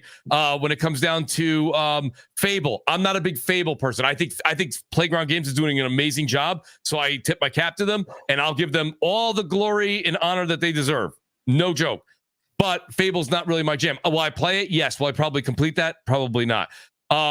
Indiana Jones, I'll play through and I'll enjoy because of the story, and that's the era I grew up in. So that's awesome. And of course, I will say I want to see more, of course, but E-Day is going to be stellar. You're forgetting one game. What's that? You're forgetting one. Doom. Doom great. Doom did look good, but that's like, the games I mentioned are going to be on Xbox first. Sure. The Doom is on PlayStation. It doesn't matter. Like, it's great. It looks amazing. But hey, here's some information on real quick. So this just came out. The Gears of War thing was a CG thing from Blur. They do I think they did like the Halo Wars 2 cinematics and the Halo 2. So they used in-game assets from Unreal Engine 5. Gears of War E-Day is the next mainline game in the Gears of War universe, set during Emergence Day 14 years before Gears of War. War heroes Marcus Phoenix and Dom Santiago return to face a new nightmare of the Locust Horde. Monsters grotesque and relentless erupt from below, laying siege on humanity itself. So, yeah. Oh. I think that's the next mainline one. So, yeah. Nice. So there is no Gear 6? Yeah. Well, okay. I mean, to be honest with you, well, there's no I think that's the right move for now, right? That's what I said during the show, Crusader. Halo 3 came out, left on a huge cliffhanger. Right. And then they released Halo Reach. And then it was Halo 4. So I wouldn't say that they aren't going to. I definitely still wouldn't say they aren't going to continue that storyline. In fact, this honestly feels a lot like a lot of parallels between that. Yeah. Well, didn't Bungie have a choice? They could have done Halo 4 or Reach, and I think they picked Reach, right? I guess I don't know, but I don't know. It's the Coalition is doing now. The reason why they could do that was because Microsoft had 2 teams. They had 343 ready to do a Halo, and they had Bungie doing their last Halo. So, I think for Coalition it's different. Whatever they do, you won't get the next one till after that's done. Yeah. So it's the same thing with people are like, when am I going to get a new Fallout or a new Elder Scrolls? Well, I mean, it's going to be a minute. Yeah, it's going to be a while. We'll be, 50. Yeah, I mean, if they don't sub out Fallout 5, which they were talking about, maybe the rumors were saying Fallout 5 could go to Obsidian. If that doesn't happen, Fallout 5 is going to be after Elder Scrolls 6. Yeah. Fallout 5 could possibly, if it's the same team, could very well be 2035. Because I think Elder Scrolls is going to be 2029, 2030. Yeah. So, I mean, I would think they will take it. Listen, that's a really smart move, by the way. You want to take teams that you have with talent, take Fallout 5, give that to Obsidian. They've proven they can do Fallout. Let them do it. Like, I don't think you're going to see the masses upset. A lot of Fallout fans are Obsidian fans, you know? I see, shout out to PC Hawk. He says, Mooch, no date for Phantom Zero, Wolverine, Spider-Man DLC. Yeah, but PC Hawk, my point with the no dates is Avowed and Indiana Jones are coming out this year. Yeah. It's June. Yeah, the Like, fact that have a date. The fact that they put 2024 for all of the games that were coming out this fall and we didn't get a date for them either means that they're not 100% confident in the launch window, or they are or they're doing the stupid Microsoft thing where Microsoft just does weird, stupid shit, and they're going to. They're covering. Listen, they're covering their asses. Yeah, and that's fine. That's fine. It's a business. I do honestly think that that's going to become more and more and more common as we move forward in the industry. I mean, they kind of did that with like God of War and the original Spider-Man for forever, right? Where like we didn't get dates for them until like 2.5 months before the date. And they do so the developer direct or something. What? Do you think they'll do like a developer direct or something?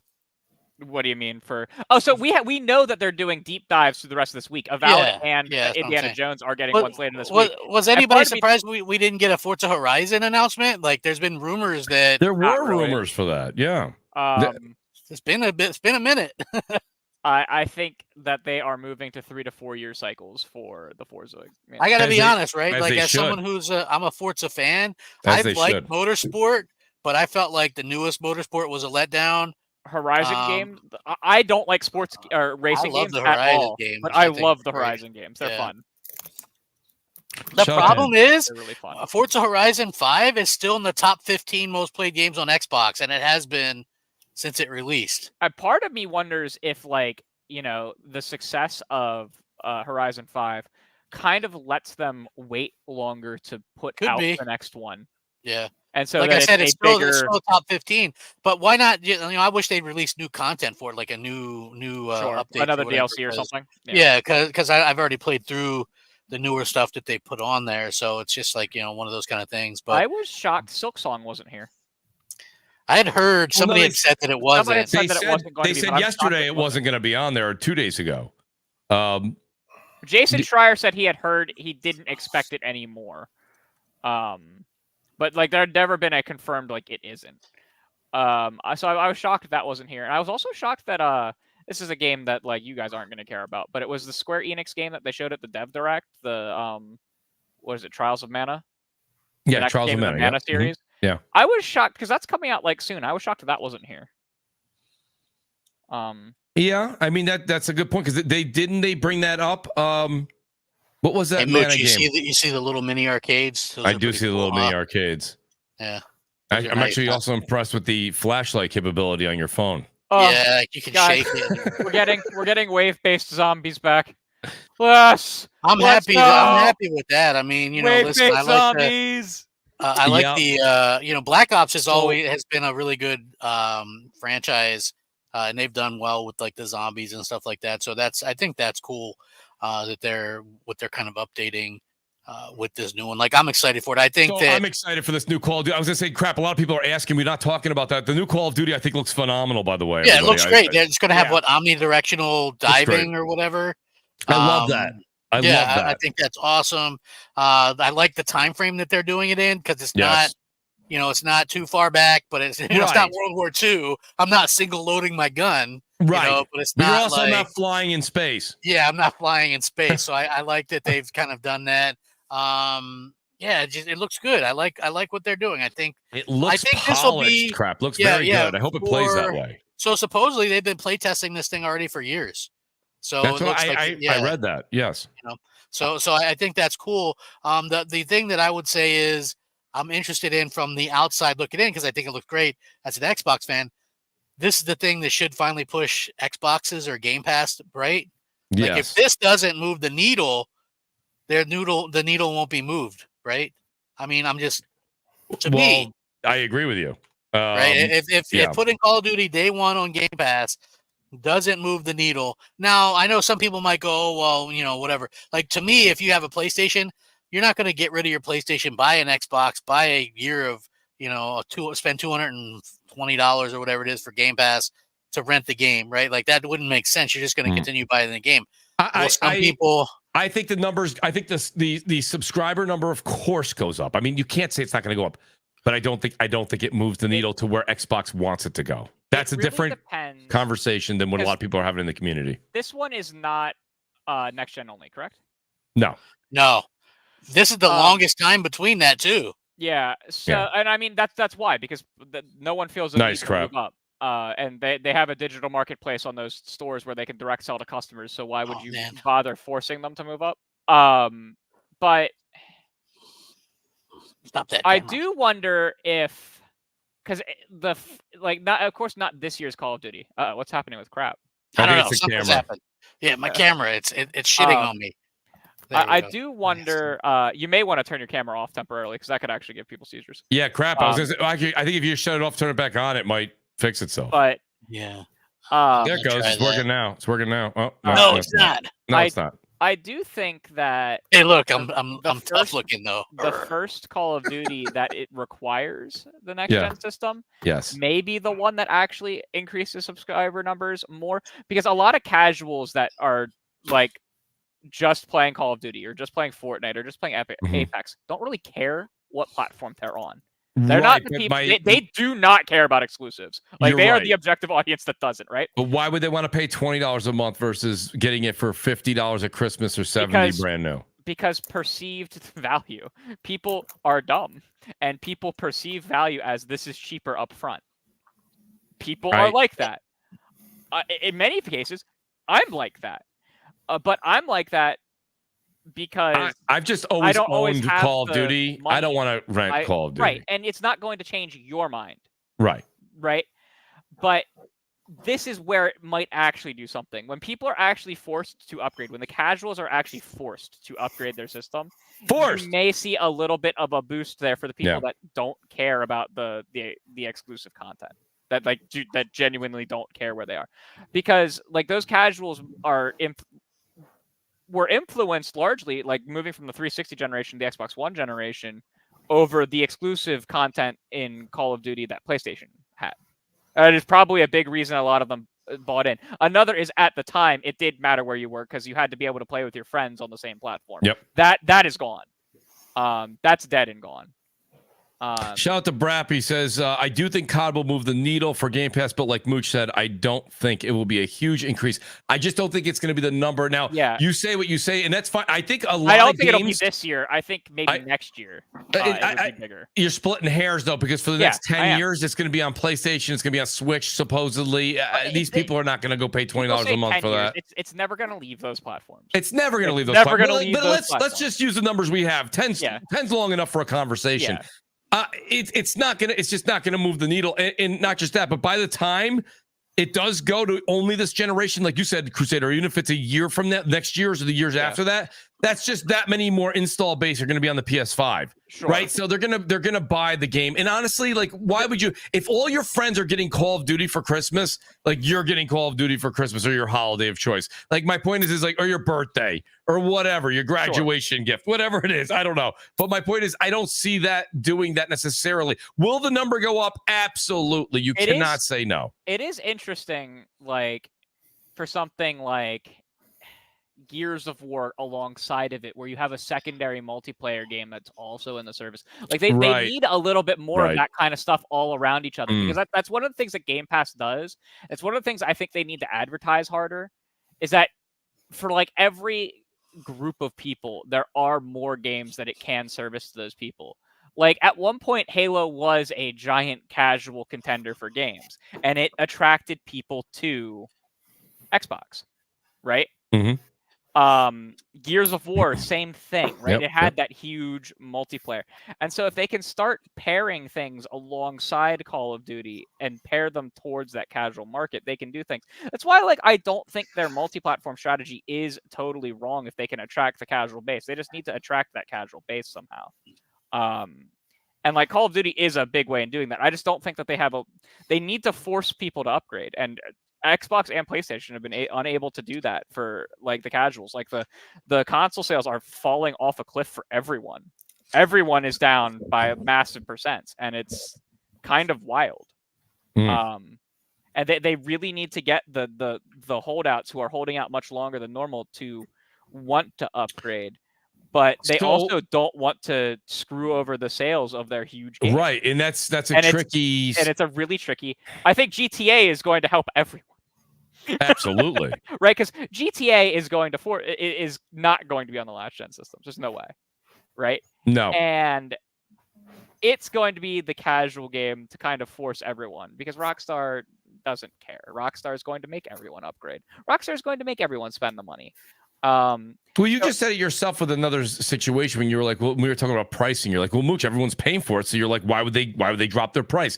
Right. The problem is that these console companies, they if they want that move to happen, you have to start. You have to actually move the audience. Right. You have to move the audience. So they have to either. They haven't done it yet. And you still don't see it really yet. I think they kind of just want a third-party publisher to do it for them. Yeah. And I think GTA is going to do that for both of them to an extent.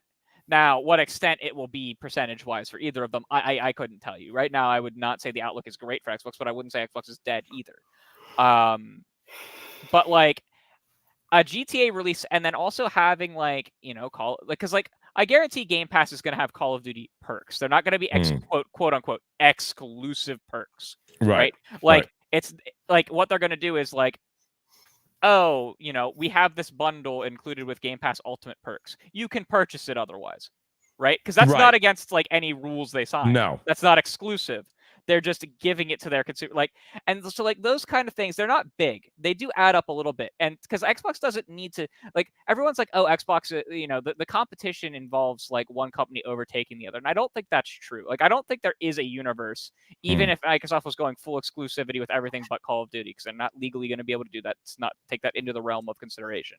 Right. So pretend everything else was exclusive. I still don't think there's a realm where they overtake PlayStation's numbers, and I don't think that that's a bad thing. It's just that they need to be within range enough to exist. Like, they need to get enough of a consumer base that wants to be there for them to keep doing it. That's all that matters. I got news for you.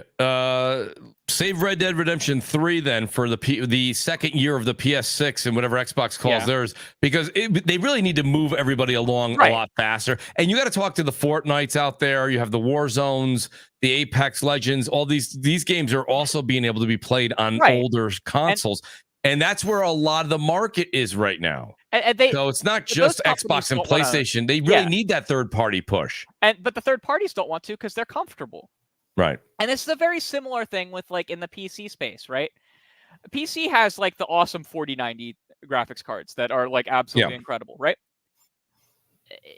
And developers utilize them, but the most common graphics card in PC is a 1060 with 6 gigabytes. Is that what it is now? That it's a 1060? I believe it's. I thought it was higher than that. I believe it's either the 1060 or the 1660. For a long time, it was a 1060. It might be the 1660 now. It's still not an RTX-enabled card. I can confirm that to you. It's not a 20 series. It's not a 30 series. It's not a 40 series. Okay. Right? Because consumers don't feel the need to upgrade because they do not. Most of them are not us. They don't care about two people that I'm very good friends with are PC gamers only. They don't have consoles, and I say, "Hey, why don't you? Are you going to upgrade? Are you going to upgrade?" And their answer to me, it's kind of weird. They say, "I play my PC until my PC can't play my games anymore." Correct, and that's what they say. And that's how the console space is moving because it moved to digital. People are going to play on their PS4 and Xbox Ones until they are no longer playable. And neither Xbox nor PlayStation has released enough games that casuals want to force them up. I can't say you're wrong there. I mean, no one really wants to, because why would you ruin a good thing? Right. Right. I mean, PlayStation's got a few select titles out there that are PS5 only, and I think, you know, as we go into 25, you're going to see Sony make that push.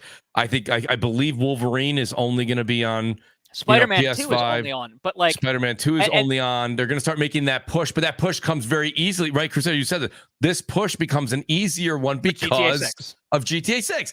Like, so if somebody criticizes them, they'll be like, well, you guys are going to need a PS5 or an Xbox Series X to play GTA 6. So are you mad at us or everybody? I guarantee moving into the next generation, like when we move into the next generation of consoles after this, it's only going to be longer. It's not ever going to get shorter again.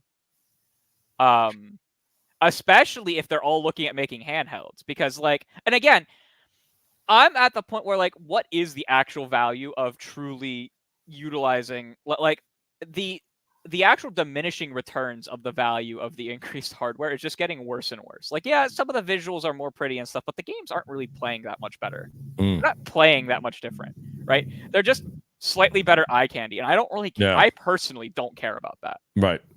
You can put me in a game that came out in like 2007, like or 2006. I'm going back to play Halo 3. I played Halo 3 twice this year. I'm like, man, this rocks, right? And I also play games that came out this year, and I'm like, man, this rocks. Like, there's no real, for me, there's no real difference. I'm just playing good games. That's why I love backwards compatibility programs. That's why that's why like the other day I shit a brick when they brought. That's interesting. But it's interesting you say that though, Crusader, because that just tells me that, you know, the Xbox is the PlayStation's the Switch. Like they need to push that ingenuity forward, right? Correct. They've got to get you excited to get Nintendo does it all the time. Well, Nintendo is, they make you. I think their games, you know, they've never really pushed the graphical wow factor. They've always pushed the gameplay factor. The gameplay factor, yeah.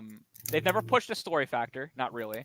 They always push a gameplay factor. And here's the thing: I don't even think Nintendo is going to push people to their next gen system very quickly. I mean, I think they'll do it faster than Xbox and PlayStation have. Yeah. But again, they also now have this big digital market. They don't want they don't want to just pull away from that, because that's just like profits are up here and then suddenly they're down here. Right.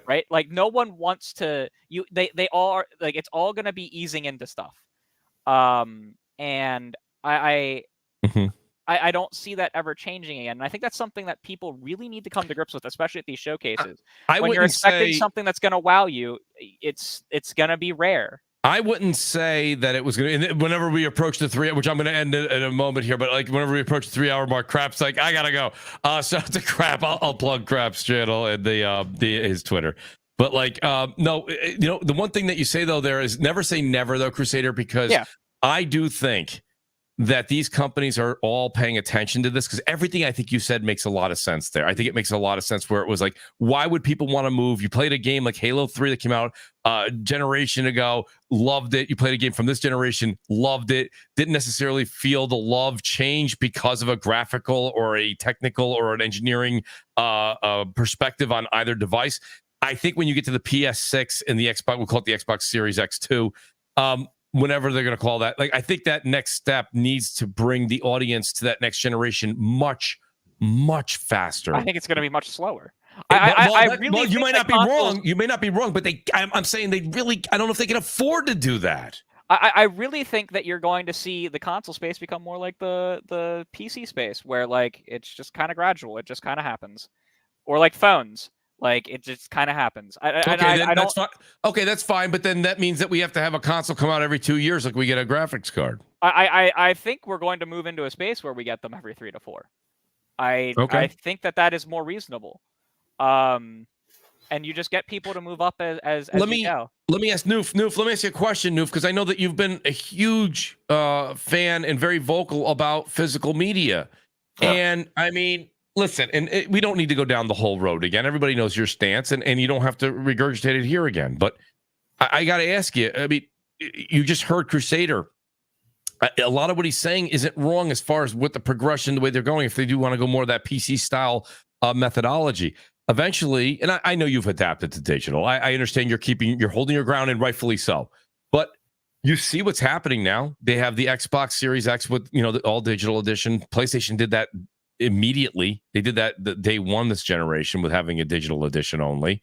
Xbox did with the Series S, but I'm saying incomparable, if you will, technical specs. Yeah. Where are you with this as we kind of go forward? I mean, you hear what's going on. Does a PS6 need to gravitate and pull you in faster than this generation did? And let's be honest, that may be next generation, may be our last generation with a physical disk drive. Yeah, I mean, it's quite possible, but I don't know if you've been paying attention to tech news, but apparently they have this new proprietary Blu-ray now that's supposed to have, it's supposed to hold hundreds of gigabytes of data. And that could be a game changer, because right now, unless the companies out there are willing to give us a lot more memory on our consoles, this is the biggest, one of the biggest complaints I think we've had this generation outside of anything, is everybody's just complaining that, we put Call of Duty on our console and you got a room for about 3 indies after that. It's taking up all the space. So that's one thing. So it'd be great if we had some sort of drive option where it was able to read data very fast. And again, it would act as storage. That's one of the things I love about the Nintendo Switch, is a lot of those games you can still get on those little SD card style things, and it saves you absolute gigabytes of data from having to install everything to the hardware itself. From a going into the store perspective, it's just it's sad. I used to love Best Buy. I can't even go into Best Buy now, because unless I'm ready to upgrade my television or something like that, they have no games in there to look at anymore. They have no Blu-ray movies in there. They own no CDs anymore. I understand you cutting back. I understand stores adapting, but I didn't expect them to be basically just smacking us upside the face and being screw you all. If you want to get something now physical, you got to go through Amazon. And, and Microsoft, with those guys, they're pissing me off even more, because here's a perfect example, right? They didn't make a physical copy once again for Hellblade. It's one of their biggest games so far this year. It's the only release they've had this year. They didn't put it physical. They didn't even do Hi-Fi Rush physical edition until, guess what? They decided to put it on PlayStation, and then they made a physical edition. So that, what does that tell you? It's what are we, second-class citizens with Xbox? It's we can't put it on a disc unless it comes to PlayStation. I hate these.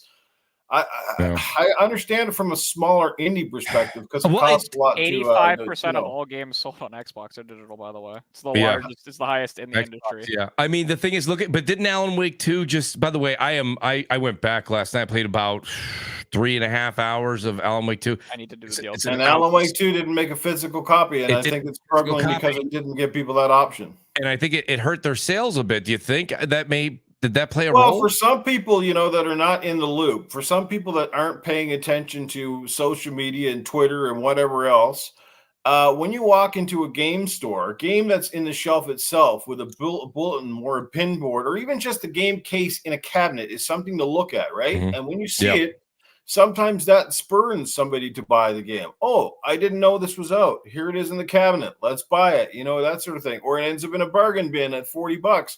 I mean, that's advertising in itself. That some people don't pay attention to their console dashboards, or again, they're not paying attention to social media and stuff, and they don't know when games are on sale. They don't know when it exists. So by having it in the store physically, you're not changing the world, but you're still advertising your game. You're still giving people the option. And people always told me since day one, options are good, but options are no good when you keep taking it away from us who always supported that platform, still do whenever possible. I think it's just sad. I mean, I get it. That's where things are going. But again, the fact that people are still that companies are now bringing back out vinyl, for example. So why does that medium come back out, right? When considering who the hell wants to get a record player out and put the friggin' thing down? When digital is so much more convenient than whatever else. So you tell me why that exists, but you want to take away the games physically. It's just, why wouldn't you want to have an extra option that maybe another 15 or 20,000 or maybe even 500,000 fans go buy, because it's still in the stores to buy it. Make it available to buy directly from your Xbox store or PlayStation store then, right? I mean, you don't care where you order it from. All right, maybe Best Buy is not going to carry it. Walmart's no longer going to carry physical discs. I understand you may say, Mooch, no, I don't like that. I understand you don't like that, but if you can still get the physical disc from Amazon, Microsoft, Sony themselves, Nintendo. I mean, you don't really care. You just say make it available. And now you're seeing, guys, correct me if I'm wrong, but didn't Alan Wake 2 announce that they are going to have a physical disc now available? So that says something, doesn't it? It's being done with limited run, I believe. Doesn't that say something? I mean, that tells you something. I mean, if it was a success not to do it, they certainly wouldn't go spend the money because they were bored. It's also going to be $20 more than. Well, yeah. So initially, right, Crusader, but then that disc version, as we approach the holidays, will probably drop to a close I'm pretty sure number. it's being done by limited run. I don't think it's. Okay. I don't think it's not going to be in stores. I'm pretty sure it's. Okay. You buy it. I didn't get the full story on that, so I don't want to. Speak out of line. That's how a lot of them are doing. Like Baldur's Gate 3. They're physical direct right. from them. Physical direct from them. Well, I'll tell you this, guys. We've done a 3-hour show. I want to say thanks to you guys. I want to say thanks to the audience. I want to say a special shout out again to Detective Seeds. I hope he's still listening. I hope he's feeling better. Guys, if you do follow at Detective Seeds over on Twitter, now known as X, please go over and wish him well. He's going through a lot, and he's a strong soldier. He's doing his thing, and he's fighting through it. So, Seeds, we hope you're feeling better. Thank you for those 20 gifted membership subscriptions, as well to Mash. Thank you for that as well. We had 40 membership subscriptions today. That's amazing. Thanks to all the super chats. Guys, it means the world to me. Please hit the like button on the way out. Please hit the subscribe button. But I'll go in reverse order and say, and I'll plug Crap Stuff in a minute because he had to leave a little earlier. But Noof, thanks for being here today, man. I know you spent your Sunday, for you, early morning, afternoon, with us. Thanks for being here, buddy. A lot of people in the chat been saying it all day today. Why is it Newfon?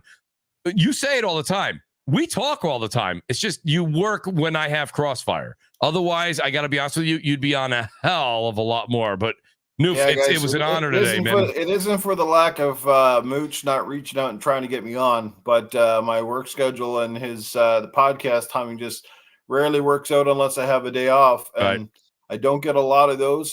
I was so happy you said yes to today. I couldn't believe you said yes to today. You were like, yeah, and I'm like, oh shit. Well, I'm always off on Sundays. Sundays is a key day for me. I have that off now. So now I know. I didn't a few years ago, but my company shut the store down on Sundays. So that's the only guaranteed day I have all week. And so these showcases on Sunday work out perfectly for me. And again, I was honored to get the invite. It's always a pleasure to be here and hang out with you, Crab, Crusader, and like Two Had Seeds couldn't make it, but we wish you well. And to the chat, a lot of awesome people here, a lot of new faces that I haven't recognized, but some old faces in here as well. And I hope you at least like a few of the opinions or things I brought to the table. And I had a good time, and it was a pretty good showcase. It was awesome. It really was. Today was a lot of fun. Honestly, really enjoyed it. Noof, thanks for being here, buddy. The great Crusader 3456. You guys know Crusader very well from TXR as well. So, Crusader, let people know where they can find you. I appreciate you hanging out with us. I love the different dynamic you bring to the show today. Sure. It's just not your opinion of platform. That's not what it is. I actually like your opinions on games. I like the way that you play games that not everybody I usually have on a panel. They don't always flock to that set of games, and you do. Same thing like that singer. You guys like those types of games, which actually, if I spend enough time with you, you start talking me into those games that normally would never hit my radar, and I hope it does that for the audience as well. But yeah, Crusader, let everybody know where they can find you. As always, it was a privilege to watch the showcase. It's become a tradition now. Yeah, it's tradition every year. I love it. We're going to keep going. You can find me at Crusader3456 on most social media. And you'll be able to catch me on TXR tonight at 9 EST. It's a TXR podcast on YouTube. We'll be doing a post-show review there, and that should be a really good time. Completely agree. Guys, go over and subscribe to TXR podcast. Crusader's always there, along with a great crew. And he puts his heart into that show. So please go over and check that out. Plug real quick for the great Crap Gamer. Crap was here. It's always great to do this. Also, speaking of traditions, we've been doing it together for 10 years now. 10, 11 years doing this showcase. And the Sony one. And we do E3 stuff. You should go over and check out Crap on X, Twitter, if you will. It's _Crap Gamer. And it's Crap Gamer Reviews over on YouTube. Again, go over and check out Detective Seeds. It's at Detective Seeds, just as you would spell it, on Twitter, and it's Detective Seeds over on YouTube. So go over and check him out there. He does a lot of platinum coverage for games. He does reviews, And he's got a lot of insider stuff going on. So he really does a lot of good mixed videos on opinions and things he's gotten his eyes and his hands on as far as gaming hardware and some software that's coming down the pipe. That being said, guys, outstanding show. Thanks again to the amazing super chat and the gifted subs by everybody and the amazing chat. You guys make the show what it is. We'll see you Thursday night, 7 p.m. Eastern over right here. Crossfire. Again, it's going to be a fantastic show this upcoming Thursday. We got some great guests, but go over and check me out on twitch.tv as well. It's Mooch TV. Same here. Drop the O's for zeros. M00CHTV. We're going to be doing Elden Ring Monday night and Tuesday night this week. So that being said, it's going to be an outstanding week of games. More things to go over. We'll see you guys on Thursday night. Peace out and good night.